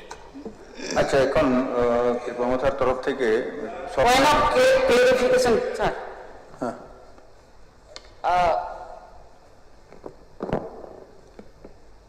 बरमगोनां स्पिकार, आं निनि बिसिंथि खालायै अ हाउस सानान मुजुंगो आंता मुकक्सा और एमएलए मंत्री तंगाइराव अनेक लपरिजारु दङ। भारत बर्षनि बरक प्रत्येक बरकनि कायसा कायसा आइन दङ। अ आइनो फलो खाइनो दिनैनि अ हाउसआव आं प्रश्न खायनाय बा उत्तर मानाय आरो आं जे पोलिंग एटेंशन तो मानी नंदनगर एलाकाय संलग्न डन बस्को स्कुलेर सामने जे बाजार आ बाजारनो केंद्र खाइनो जे आरो टिप्राजुग आरो लक्ष लक्षनि व्यवसाय खालाया बरक शुधुमात्र 10-20 हाजार नीतिनाय बरक मुखैथिं थाइकेथिं फालायो अ मुखैथिं थाइकेथिं फालमानि इंखा अब गभर्नमेंटनि जागा प्लस अब पीडब्ल्यूडी रूट क्लायो पीडब्ल्यूडी रूट क्लायो हिनिनो खरकसाया बा खरकसा केबो न केबो फानो एमसी ओ थांगै रिपोर्ट दिखना एमसी रो थांगै ऑफिशियल थांगै आरो बाजार थांगै उपस्थित तिंखा गाहामको नों जदि आरो उच्छेद खालायनानै हिंखाय नों एकटा नोटिस रिनानै नांनाय हयतो बरक आचुकनानै नांनाय बिना नोटिस सारा आचुक लायावै अमाहायकै जे थांगै आदिनि घटना खालायनानै आबो आइनसि कक्सानाय आङो मुइतु खायनानै मुचुंगौ जाबो दुर्गा पूजानि गाना दुर्गा पूजा गानाव इलेक्ट्रिक डिपार्टमेंट काम खालायो आरो कायसे माइकिंग खालायो जे खोना एखेबा खोना और वो कारेन्ट सामुं दांजाबनाय 10टानि हयते 4टा अब्दि कारेन्ट दंगला हिनि माइकिंग खाइरियो बेस गाहामको माइकिं खालामनायनि बागै बर'आ सजागै थांगौ आंनि मबाइल चार्ज जायगा आं चार्ज मारिनाय आंनि टेंकि टिसा जे टेंकि मा टिसानाय अमहायखि बर'आ सजागै नाय जानजेनि रेडिंनि थांगौ फियाबा তিনি অরব বিনা মাইকিং মাইকিং বো খালাইরিয়া যদি অরব মাইকিং খালাইরিকায় নরব অরব খানানি সিমি তৈ দোকানপাট অর বাজার খালাই মাংলা রি মাংলা নরম অরন মাকু তুলনাই হিনি যদি মাইকিং খালাইকে অরব সতর্ক তংখামো ফিয়াবা এমসির থাঙ্গি মানো ফিয়াবা অমহাইকে থাঙ্গै ফাটাগনি বরকটাই খরকসা आरो जेबाबे थामसि फुनुखा बिनि बॉडी लैंग्वेज बिनि एटीट्यूड बिनि तामने थामसि फुनुगैनाय जेबाबे आरो थांगै या सिपाको गै कक साविका सप्रे साप्रा खलायका पब्लिक बरक थांगै एमसी आरो तांना सिगि मा तंखा एमसी नि बिसकांगो पुलिस प्रशासन नि बिसकांगो भाइगा आबो बर नाय हजम खायै सुजुगरि तंखा अब आइनता मुकसा पुलिस प्रशासन तम एक्शन हाका आसि गे सार आरो जोंते बनुखा जे मानिकनि फालाय रनि आरो एमसी नि तरफ থেকে কাছে গাড়ি তেলাঙ্কা বুক চা গাড়ি এই বুক চা গাড়ি ও মাইরুম বস্তা দেখা আর ও গুড়িয়া মাইরুম নিনা আর ও মানি হাঙ্গার নিনা আর ও তামনে খাসা মাইরুম মখতেন থাকিতেন আরো সাতুনি সময় আরো দাঁত নারিকেরা বতঙ্গ আসলে অমাহাইকে যে মুখতেন থাকিতেন ফালমানে আব যত মুখ খাইয়ে নাই গাইও দেখা আবো ভিডিও ভাইরাল বংখা আবো ভিডিও পুরা ভিডিও ফুটেজ দङ অমাহাইকে গাইও দেখা তাবো বরফনি প্রশ্ন एमसी नों যদি গাড়িও मानि फालाय रंनि नों आरो बादा खायना थांतानि उच्छेद खालायनाय हिं थांतानि नों आरो मानिखनि जेतुइ फेमानि आ मानिखनि नों फेरादारिखा रिया आ मानिखनि ताबु बर जे बरनि क्षतिपूरण का नों क्षतिंखा नों क्षतिपूरण दारिखा रिया आबनो ताबु बरनि प्रश्न सार जे बरग जे तिप्राजिग आरो व्यवसाय खायनानि नै बर आरो बर चाकरिनि बागिया बर बिक्रिनि बागैसै बर चाकरि साया बिक्रि सानो फियाबा आरो गरीब बिग्रा रगनि हिंगांके मान सम्मान करिदा बिग्रानि हिंगांके कोनो अधिकार करिदा सार दोरा बटाम खलायनाय बनो सादि सार आरो बर हस्ताय बागिया और ताबु सुंदि दङ ताबु सुंजा ताबु बजा बर जेफुरपान उच्छेद खालायजाकनाय सायमानो बरनो जेफुरपान उथुक देहिंके बर उथुगै थानाय दै कैसा उत्तर निफान आन कपाय सार दोरा दाखो आन कपाय सार अबसे नों जदि बरनो उच्छेद खालायनानै हिंगांकाय जदि अबैध नङै तंगांकाय बरनो बैधभाबे जागारिदि व्यवसाय खायनानै बादिनै बर व्यवसाय बाय संसार चलियो बर व्यवसाय बाय बर जों बैसागुतै लेखा परा खालायो सारताय कैसा बरफनि प्रश्न अब सायाय अर योग्य ओ बरफनि प्रश्न हिंगांकाय जे যত রাজনৈতিক বদলব থাঙै नायखा যত রাজনৈতিক বদল থাंनायखा गाहामखौ आरो थाना एफआईआर बखलाय जाखा एफआईआर खालायजां माने बरफरा दरम जाखा आइन सिकक सनायसा आइन तामो पुलिस प्रशासन तामो खालायगा जे बरफनि मुंगै जे भिडिअ फुटेज दिनै जे एफआईआर खालायजां माने बदर दरम जाखा गुफुर रमजानाय सर आइन कतै किसा दङ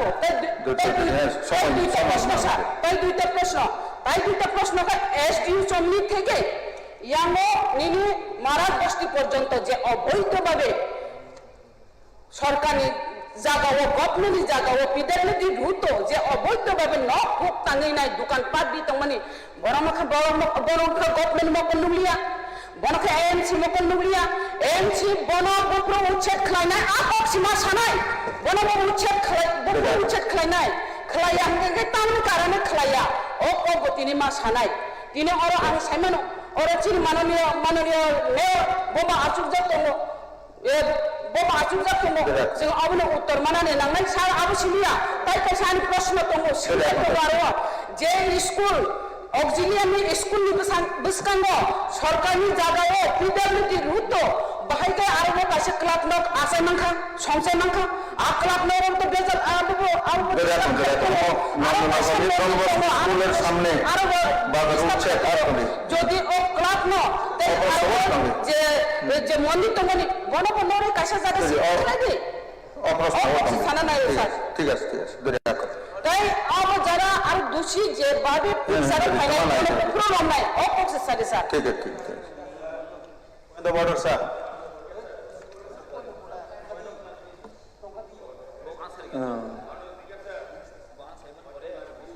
আচ্ছা ঠিক আছে সুদীপজি সময় একটু বলেন স্যার অ্যাকচুয়ালি আমরা তো অ্যাসেম্বলিতে প্রশ্ন করি অনেক আগে প্রশ্ন করার পর এটা ডিপার্টমেন্টে যায় ডিপার্টমেন্ট ইউডিতে যায় ইউডি এটা মিউনিসিপ্যালিটিতে পাঠায় এই জায়গার মধ্যে আমার যেটা মনে হচ্ছে যে প্রশ্নটা পাওয়ার পর উনি প্রশ্নকর্তা আগরতলা এসডিও চৌমুহনী থেকে ডন বস্কো স্কুল এবং অক্সিলিয়াম স্কুল পর্যন্ত অবৈধ ভাবে গড়ে ওঠা বাড়িঘর দোকানপাটগুলির উচ্ছেদ করার জন্য সরকারের কোনো পরিকল্পনা আছে কি না না উনি তো বলছে তো কথা শুনুন আমি বলেছে তো বলছি এখন প্রশ্ন করার পর মিউনিসিপ্যালিটি হয়তো বা গিয়ে যেহেতু উত্তর দেবে কিছু দোকানপাট she is very much correct why choose বিআইনি যদি আরো ক্লাব থাকে অমুক থাকে ওয়াই পার্টিকুলার কিছু দোকান হামলাটা হলো বলেছে তো এটা রং দরকার নেই এখানে জনজাতিদের সুদীপজি এটা উনি বলেছে এটা আমার এলাকা আপনি যদি বলা করেন আপনি নেই আমি I have the right. So it is in my conscience. Don't I have the right? উনি বলেছেন যেটা এটা রিপিট করবেন না আপনি কি প্রস্তাব দিতেছেন বলেন এই প্রশ্নের উপরে এই ডন বস্কো স্কুলের সামনের বিষয়ে বলেন এই ডন বস্কো স্কুলের সামনে ঠিক আছে উনি বলেছেন তো ওনার আপনি যদি শুনছেন নেই অ্যালার্জির বিষয় না এটা কেন উনি বলেছে এখান থেকে এখান পর্যন্ত এটা বলেছে তো এটা রিপিট কেন বলবেন নেই এইভাবে বলবেন না এইভাবে চোখটা রাঙাবেন না একটা কেন আপনি কেন এটাকে রিপিট করে সময়টা নষ্ট করছেন নেই সময়টা কেন নষ্ট করছেন উনি যা বলেছেন উনি আপনি ওটাকেই বলছেন আপনি হয়তো কখনো বুঝছেন না টেসলাটা এখানে পড়ছে এখানে শুনে মাননীয় স্পিকার স্যার হ্যাঁ স্যার এই যে বলছিল যে সেম থিং না উনি পরিষ্কার বলেছে নন্দননগর এলাকার সঙ্গে ডন বস্কো স্কুলের সামনে বাজার উচ্ছেদ করার সম্পর্কে রাস্তার এটা আলাদা উনি বলছেন এটা ঠিকই বলেছে উনার প্রশ্ন তো উনার ঠিক আছে আপনি তো জবাব দেবেন উনাকে আপনি জবাব দিতে দিন না দেবে তো সাবজেক্ট না তো হ্যাঁ সেই তো বলছে হ্যাঁ দেবে Let the minister answer. No, Why you are interfering? why you are standing? Yes, Why you are standing? Why is standing? Why you are standing? Why you are standing? Lead of the house. Are you good? No. I am the parliamentary affairs minister. It is my duty. I stay in this house. This is my duty. I am a parliamentary affairs minister. It is my duty also to maintain peace. He is dictating you. What to do? He is even dictating you, sir. It is not fair. It is not fair. Sir, আমার প্রশ্ন হলো মাননীয় সদস্য sir মাননীয় মুখ্যমন্ত্রী বল হ্যাঁ ঠিক আছে মাননীয় আরে হি ডিক্টেটিং ইউ ঠিক আছে বলেন হ্যাঁ শর্টে বলেন মাননীয় সদস্য যে প্রশ্ন তুলেছেন শুধুমাত্র উচ্ছেদ নয় তার পেছনে যে ডিসক্রিমিনেটরি আউটলুক মাননীয় সদস্য আছি না ডিসক্রিমিনেটরি আউটলুক মাননীয় সদস্য that action will be taken against those people. Number two, আমি বলছি ছড়াতে হবে কিন্তু এগুলো কি সিলেক্টিভ কিছু অপারেশন করছে আবার বসে যাচ্ছে, কাজে সেই জায়গায় পাহাড় থেকে কাজ নেই তাদের বলবেন না, শুধু ডনবস্কো না অন্য জায়গাগুলোতে সেরকম সরকার মিউনিসিপ্যালিটি সে ব্যবস্থা করবে কিনা করেছে। উনি প্রথমে তাই তো বলছি কাছ থেকে বলেছে যে বলছেন এটাকে আপনাদের বলছেন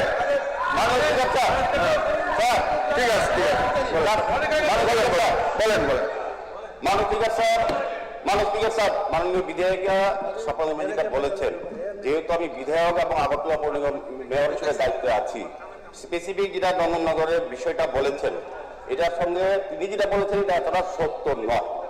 এভিকশনের বিষয়টা আরো ধারাবাহিক, মাননীয় মুখ্যমন্ত্রী যা বলেছেন সত্যি বলেছেন, এটা ধারাবাহিক প্রসেস।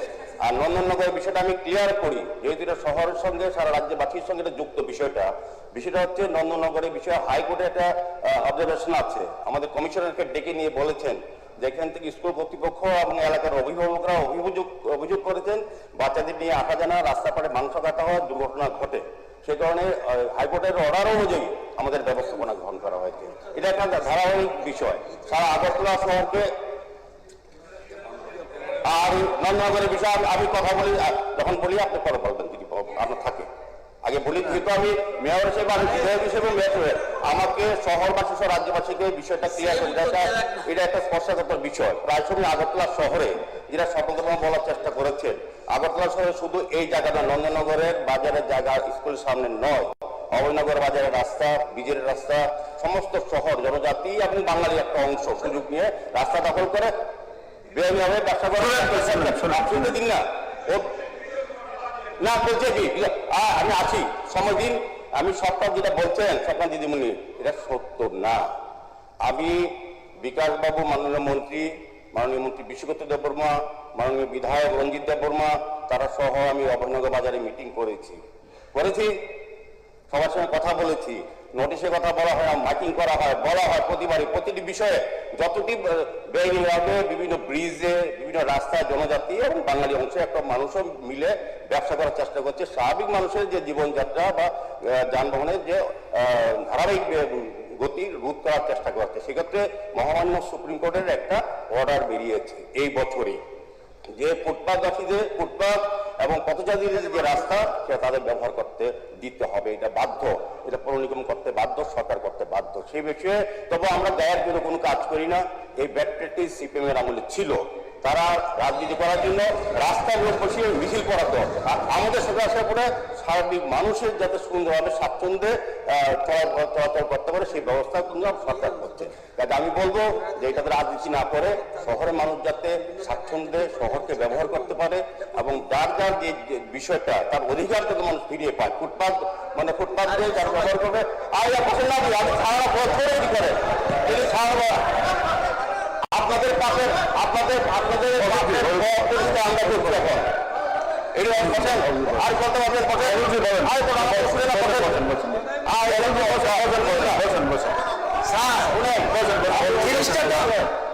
ডিসকাশন না উত্তর দেয় সবটা কোর্টের বিষয় যেহেতু আছে যিনি মাননীয় মুখ্যমন্ত্রী বলে ফেললো, তারপরে রিলিফ তো উনি দেবে, কেউ দেবে না, ডিপার্টমেন্ট মিনিস্টার বলবে, যিনি তারপরে যদি কিছু তাকে ব্যস্ত করবে বলবে না।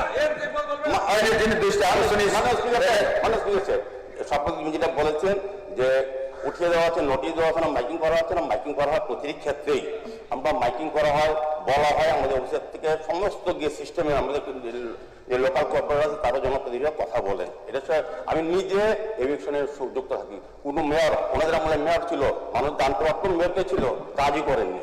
আমি নিজে ডিএসএমে যাই, রাস্তা পরিষ্কার করি, আমাদের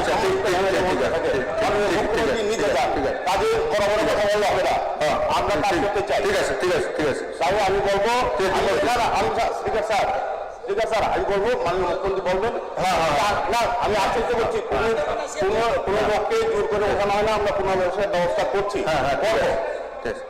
এবং কোর্টের যে কাজগুলি ওই প্রশ্নকর্তাকে অর্থাৎ যিনি দিশা হোসেন নোটিশ এনেছেন ওনাকে দিয়ে দেবেন পরবর্তীতে। Honourable CM sir, CM sir বলেন এটার আগে। মাননীয় স্পিকার স্যার, এখানে যে মহিলাগুলি, যে জনজাতি মহিলাগুলি আক্রান্ত হয়েছে, এটা আমাদের 19টা জনগোষ্ঠীর ভিতরে কাইপেং মলসম হালাম কমিউনিটির লোক 7 পরিবার ক্ষতিগ্রস্ত হয়েছে এবং আমরা আমার মহারাজা নেতৃত্বে আমরা তাদেরকে সহযোগিতা করেছি, 10,000 করে দিয়েছি। কিন্তু দুঃখের বিষয় হইল আমাদের এই রাজ্যে একজন জনজাতি কল্যাণ মন্ত্রী আছেন, তিনি একবার সেখানে দেখলেন না, খবর পয়সা দিলেন না। বিষয় করা যায় না, বিষয় না এভাবে ডাইরেক্টলি করা যায় না। আপনি মাননীয় মুখ্যমন্ত্রীজি উত্তর দেবেন। এই যে রবির বাবু, এইভাবে করা যায় না, এটা রুলসের বাইরে করা যায় না। মাননীয় অধ্যক্ষ মহোদয়, শোনেন সবাই শোনেন। এটা যখনই মাননীয় বিধায়িকা শ্রীমতী স্বপ্নাদেব বর্মা যে বিষয়টা এনে সময়টা একটু বাড়িয়ে নেই, 1টা বেজে গেছে।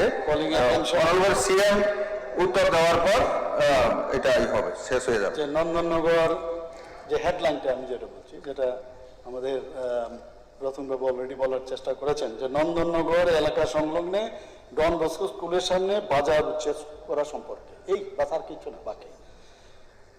এখানে নিয়ে বিস্তারিত আলোচনা হয়েছে। সেন্টিমেন্টাল দিয়ে কোনো কাজ হবে না।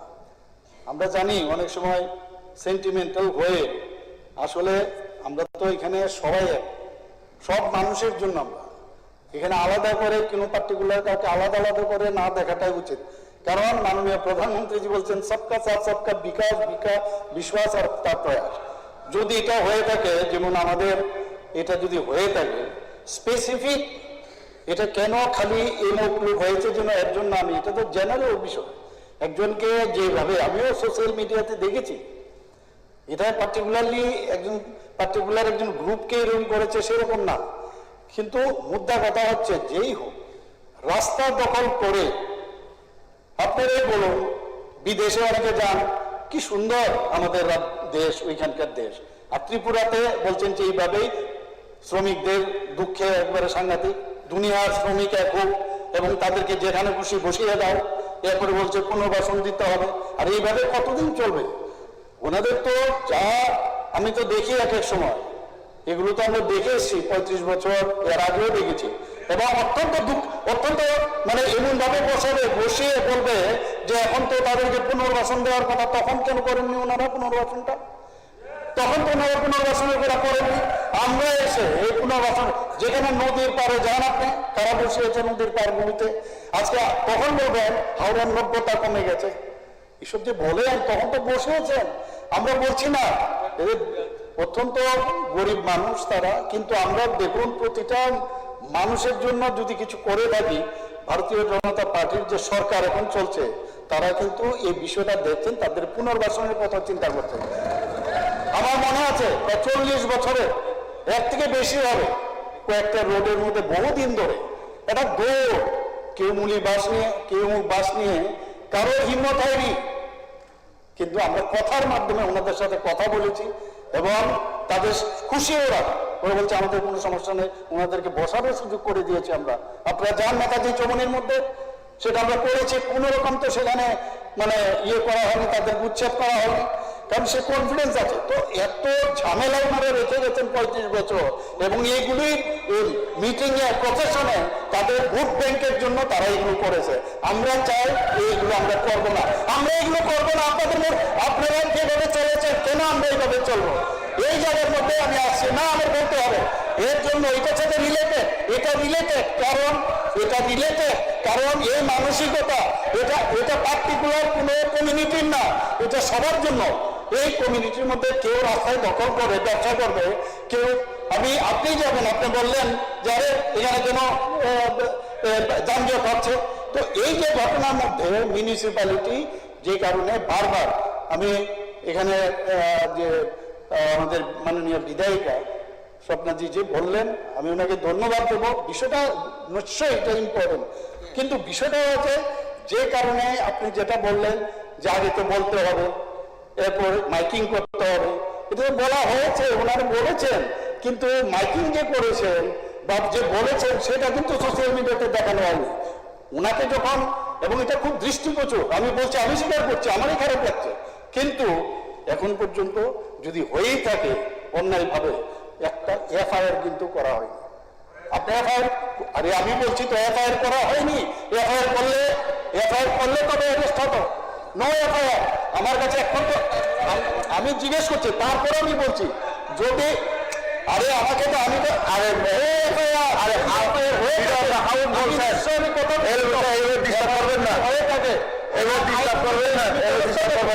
কিন্তু জবরদস্তি আমাদের জায়গা দখল করে আমি যা খুশি করবো সেটা এই গভর্নমেন্ট একটা স্মার্ট সিটির মতো করতে যাচ্ছে, ভেন্ডার জোন করছে, ভেন্ডারদের লাইসেন্স দেওয়া হচ্ছে। যখন উচ্ছেদ করতে যায় ওনাদেরকে গিয়ে জিজ্ঞেস করে আপনার লাইসেন্স দেখান এবং আপনার এখানে বসার অধিকার আছে কিনা। তারপরেও ভেন্ডার যারা আছেন তাদেরকে নতুন ভাবেও দেওয়া হচ্ছে, নতুন নতুন ভেন্ডিং জোন। আগে তো এইসব চিন্তা ভাবনা ছিল না, ওরা বসে যায় কোনার মধ্যে, বসে যায় মুখ জায়গায়, এগুলো ছিল না। আমাদের সরকার আসার পর আমরা এগুলো করছি, ভেন্ডিং জোন করছি, পুনর্বাসনের ব্যবস্থা করছি। কাজে আপনি যেটা বললেন, যেটা আপনার সবচেয়ে যা বলেছেন এর মধ্যে যে বিষয়টা, সেটা হচ্ছে not for one community, it should be for all community. যে যদি এইভাবে কেউ ব্যবহার করে তাকে অবশ্যই তার বিরুদ্ধে আপনি এফআইআর করবেন। যদি এফআইআর না করে থাকেন করুন, আমি জানি না আইনগতভাবে কতটুকু, নিশ্চয় তার পুলিশি ব্যবস্থা হবে।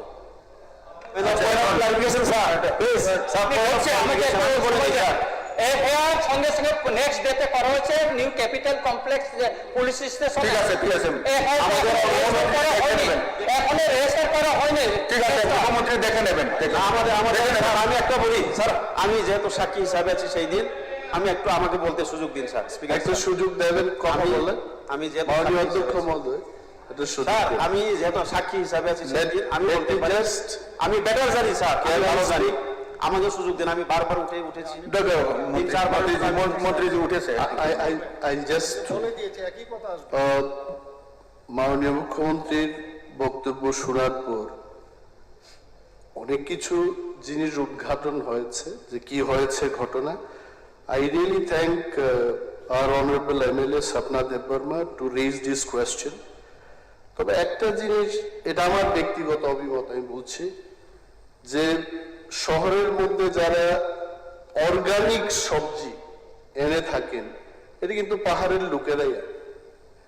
না হয় এই শহরতলির মধ্যে আমরা যারা থাকি, ইনক্লুডিং মিস্টার সুদীপ রায় বর্মন,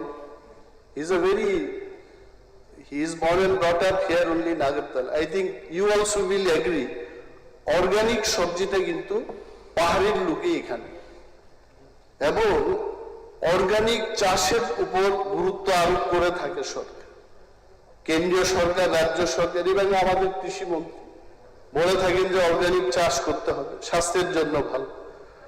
তো এইটা নট অনলি উচ্ছেদ, নট অনলি অ্যারেস্ট। আমার বক্তব্য হলো যে যারা পাহাড় থেকে সবজি বিক্রি করে থাকে তাদের জন্য পাকাপাকি ভাবে মিউনিসিপাল কর্পোরেশন ব্যবস্থা করে তাদের ব্যবসা করার সুযোগ দেবে কিনা, এটা আমার মূল বক্তব্য। কারণ এইটা না হলে এই রাজ্যের মধ্যে যদি সবজি বিক্রি করতেও না পারে, খেতে না পারে, ডেফিনেটলি আপনি যাই বলুন এর একটা সেন্টিমেন্টের কারণ হয়ে থাকবে কোনোদিন। এটা কোনো রাজনীতির ব্যাপার না, কোনো সরকার বিরোধী পক্ষের ব্যাপার না। আই এম শিওর মেয়র সাহেব এবং যে দপ্তর এটার জন্য দায়ী, ট্রাইবাল ওয়েলফেয়ার দপ্তর আছে এখানে, সবাই মিলে I think we should solve this problem. This is the opinion. খরকসা সাথে নবী সিংহ খরকসা সাথে বিশ্বজিৎ অনারেবল মেম্বার বিশ্বজিৎ সানাই না পান একজন খরকসা সাথে খরকসা আমি শুনে যা খরকসা সাথে আমি ছিলাম মুখ্যমন্ত্রী সাহেব হবে না স্যার, আমি যেহেতু সেই দিন ছিলাম আমি বলি, আমি যখন 15 তারিখ গিয়ে আমরা যখন ভিজিট করি অনারেবল এমডিসি আমাদের জেমস দেববর্মার সাথে, এখন মানে ইন্ডিভিজুয়ালি আমরা ডিসকাস করেছি, তাদের কথা আমরা জেনেছি তো ওনারা বলেছেন প্রথমে আমাদেরকে কোনো প্রায়র নোটিশ দেওয়া হয়নি, কিন্তু সকাল বেলায় গিয়ে ওনাদেরকে বলা হয়েছে তিরপালটা আপনারা একটু ছড়িয়ে ব্যবসাটা করবেন, সেইটুকুই বলা হয়েছে। আমাকে বলেছে প্রায় 10 থেকে 12 জনের সঙ্গে আমি কথা বলেছি। তো ওনারা বলেছেন তিরপালটা ছড়িয়ে আপনারা ব্যবসা বাণিজ্য করবেন। কিন্তু আবার বিকাল বেলা এসে ওনাদের উপরে যেভাবে আক্রমণাত্মক, যেভাবে টাস্ক ফোর্স এএমসির তরফ থেকে যেভাবে করা হয়েছে, সেগুলো অমানবিক স্যার। তাই আমার এলাকা থেকে প্রচুর সেখানে আছে এবং সারা তেলিয়ামুড়া থেকে বেশিরভাগ সেখানে ব্যবসা বাণিজ্য করেন। এই যে আমাদের স্যার বললেন যে অর্গানিক সবজিগুলি যেহেতু ব্যবসা করছেন, টোটাল সেখানে প্রায় 44 জন, এত বেশি সংখ্যক নয় স্যার। এবং ওনারা 4-5 বছর ধরে 8 বছর ধরে ওনারা ভেন্ডর লাইসেন্সের জন্য অ্যাপ্লাই করেছেন, বাট টিল টুডে কেউ পাননি। তো সেটা তো একদম মার্সিলেসলি তাদের উপরে সেভাবে করা হয়েছে, সেটা তো আচ্ছা ঠিক আছে, কি করতে হবে? এবং সরকার এখন উপায় কি হবে স্যার? এফআইআর কথা যে উনি বলেছেন, মাননীয় মুখ্যমন্ত্রী বলেছেন, আমাদের অনারেবল এমডিসি সুরজ দেববর্মার নেতৃত্বে থানা গিয়ে এফআইআর করেছেন। সেটা হয়তো ওনার নলেজে জানি না আছে কিনা। এবং হিউম্যান রাইটস কমিশনের মধ্যে গিয়ে আমাদের মহিলা টিম গিয়ে ওখানেও ওনারা কথা বলেছেন, সেটা ঠিক আছে। এবং এখন সরকারের পক্ষ থেকে এই যে মাত্র 44 জন, এর বেশি হলে আরো বেশি হবে, এত কম সংখ্যক মাত্রায় আছে সব। এখানে ওনারা ব্যবসা বাণিজ্য করে নিজের ছেলে মেয়ে কলেজে ইউনিভার্সিটি আছে, কি করতে হবে বলো প্রশ্নটার মধ্যে, কি করতে হবে বলুন। আমি অ্যাড করি, না কি করতে হবে বলুন না, প্রশ্নটা বলুন। এসডিও চৌমনি থেকে এই যে আমাদের মারাকুস্তি চৌমনি, বলেন তো পার্টিকুলারলি টার্গেট করে শুধু সেই জায়গাতে করা হয়েছে স্যার। কি করতে হবে বলেন। আমি যখন যাই আমি দেখতে পাই স্যার, কোন পার্টিকুলার জায়গাতে যেমন অক্সিলিয়াম স্কুলের সামনে অবৈধভাবে বসে আছে, পার্মানেন্টলি দোকান করে আছে, ওনাদের উপরে তো কোনো এখন সরকারের আবদার থাকবে। এবং আপনার মাধ্যমে মাননীয় মুখ্যমন্ত্রী যেহেতু ওনার হাতে ক্ষমতা আছেন, এই হাউসের মধ্যে যেহেতু আমরা বিভিন্ন রাজ্যের সমস্যা নিয়ে আলোচনা করতে হবে, বলো তো কিভাবে তাদের জন্য একটা তাদের জন্য কি সুরাহা করা যায়, আমি মাননীয় জানতে চাই। ঠিক আছে বিকল্প কি ব্যবস্থা করবেন, এবং যদি তাদের কোনো ঘর বাড়ি নেই বা কোনো থাকে তাহলে কি ব্যবস্থা করবেন সরকার? ঠিক আছে অনারেবল মিনিস্টার স্যার। মাননীয় অধ্যক্ষ মহোদয়, পুরো বিষয় কিন্তু আমরা কম বেশ অনেকে বুঝে গেছি এই বিষয়। ঘটনা হচ্ছে, আমি মিউনিসিপ্যাল কর্পোরেশনের সাথে আমি কথা বলবো। একটা হচ্ছে যে ওনারা অস্থায়ী কিন্তু আসেন, পেরিশেবল আইটেম, কাজে সেই জায়গার মধ্যে রাস্তার মধ্যে না, ওদের কোনো রকম কোনো জায়গা দেওয়া যায় কিনা, একটা প্রপার জায়গা যেখানে এসে ওনারা কাজ করতে পারবে। কারণ ওনাদের সাথে সাথে সাধারণ মানুষ কিন্তু ইনভলভ। আমাদের মাননীয় মেয়র বলেছেন অলরেডি একটা মানে আমাদের হাইকোর্ট থেকে পর্যন্ত একটা অবজারভেশন দিয়েছে। আপনারা এটা বুঝতে হবে। তো অবজারভেশন আমি এসে যেখানে যেখানে বসলাম, যত্র আপনারা তো অসুবিধা হবে, প্রপার যাতে বসতে পারে, একটা সুন্দর একটা বেন্ডিং জোন যাতে করা যায়। আমরা আগরতলার এই যে মিউনিসিপ্যালিটি বা আমাদের চিলড্রেন্স পার্কের কি অবস্থাটা ছিল, আমরা এখন সেখানে বেন্ডিং জোন করেছি। তো সেটা তো আমরা সুন্দরতা চান কিনা, একটা ভালো একটা পরিবেশ হোক, সেটা চান কিনা। যদি সেখানে জেনুইন কোনো আমরা তো চাই সবার মানে তার বিক্রি হোক, তার জীবন জীবিকা চলুক, তো সেই ব্যবস্থা নিয়ে আমি কথা বলবো সেখানে। আসল হচ্ছে কাজটা আমরা আগামী দিন সুন্দরভাবে করতে পারবো কিনা, দিস ইজ ইম্পর্টেন্ট। তাদের প্রপার সম্মানজনক অবস্থায় রাখা যাবে কিনা। এখন আমি যদি বলি না মাইক হয়নি, মাইকিং করেনি, তাদের দেখা ঠিকভাবে, এগুলো তো প্রমাণ করা ভেরি ডিফিকাল্ট। আমি পুলিশে গেছি, আমি পুলিশে তার নেয়নি, এফআইআর নেয়নি, কিন্তু আমি কি করলাম, আমি খবর নিলাম যে কোনো এফআইআর হয়েছে কিনা। তো এফআইআর আমার কাছে পুলিশ থেকে যখন বললো এফআইআর নেই, কাজে আমি আমার তো এটাই বলবো না যে আমার এখান থেকে তো রিপোর্ট আছে, এখন এটাকে যদি রেজিস্টার না করে থাকে, this not my look out না, এখন আমার এটা দেখতে হবে। যদি হয়ে থাকে, যদি কোনো এই ধরনের ঘটনা আমি একমাত্র সোশ্যাল মিডিয়াতে আমি দেখেছি, তো সেই জায়গার মধ্যে যেখানে মেইন হচ্ছে যে আগামী দিনে সেখানে সুস্থভাবে তাদের যে সমস্যা সমাধান করা যাবে কিনা, আমি মেয়র সাহেবের সাথে কথা বলবো বলে, এবং যেহেতু একটা অবজারভেশন আছে আমাদের হাইকোর্টের থেকে, সেটাকে সব দিকে মাথায় রেখে আমরা একটা সুন্দর পজিশন আনবো। একটা রিপোর্টিং এটা আছে, এটা ছেড়ে নেই, তারপর আমরা আমরা লাঞ্চে যাব। মাননীয় সদস্যগণের অবগতির জন্য জানাচ্ছি যে রাজ্যের 3টি বিধানসভা নির্বাচনী কেন্দ্রের অন্তর্গত বিভিন্ন জনবসতি এলাকার বাসিন্দাদের তরফ থেকে 15টি পিটিশন ত্রিপুরা বিধানসভায় জমা দেওয়া হয়েছে। এই 15টি পিটিশনের বিষয়বস্তু সম্পর্কে সুপারিশ করেছেন কৈলাসহর, যুবরাজনগর, প্রতাপগড় বিধানসভা নির্বাচনী কেন্দ্রের মাননীয় সদস্য শ্রী সর্বশ্রী বিরজিৎ সিনহা, শৈলেন্দ্র চন্দ্রনাথ এবং রামু দাসজি। এখন আমি বিধানসভার সচিব মহোদয়কে অনুরোধ করছি উল্লিখিত পিটিশনগুলি সম্পর্কে সবাই রিপোর্ট করার জন্য।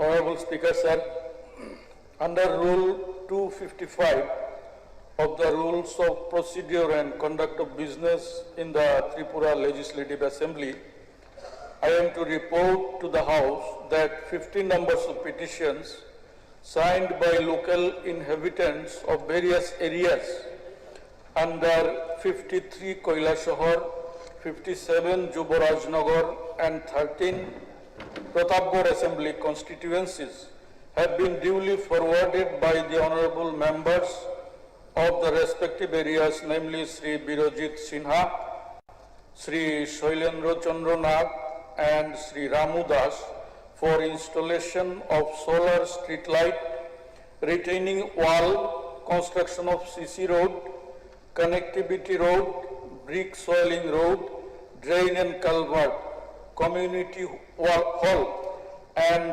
drinking water supply system. Thank you, sir.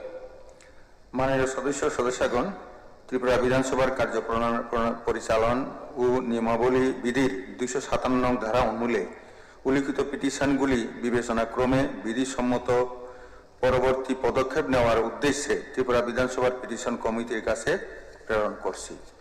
এখন আমাদের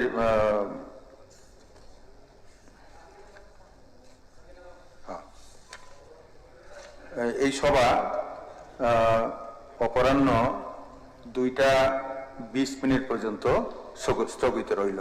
ধন্যবাদ।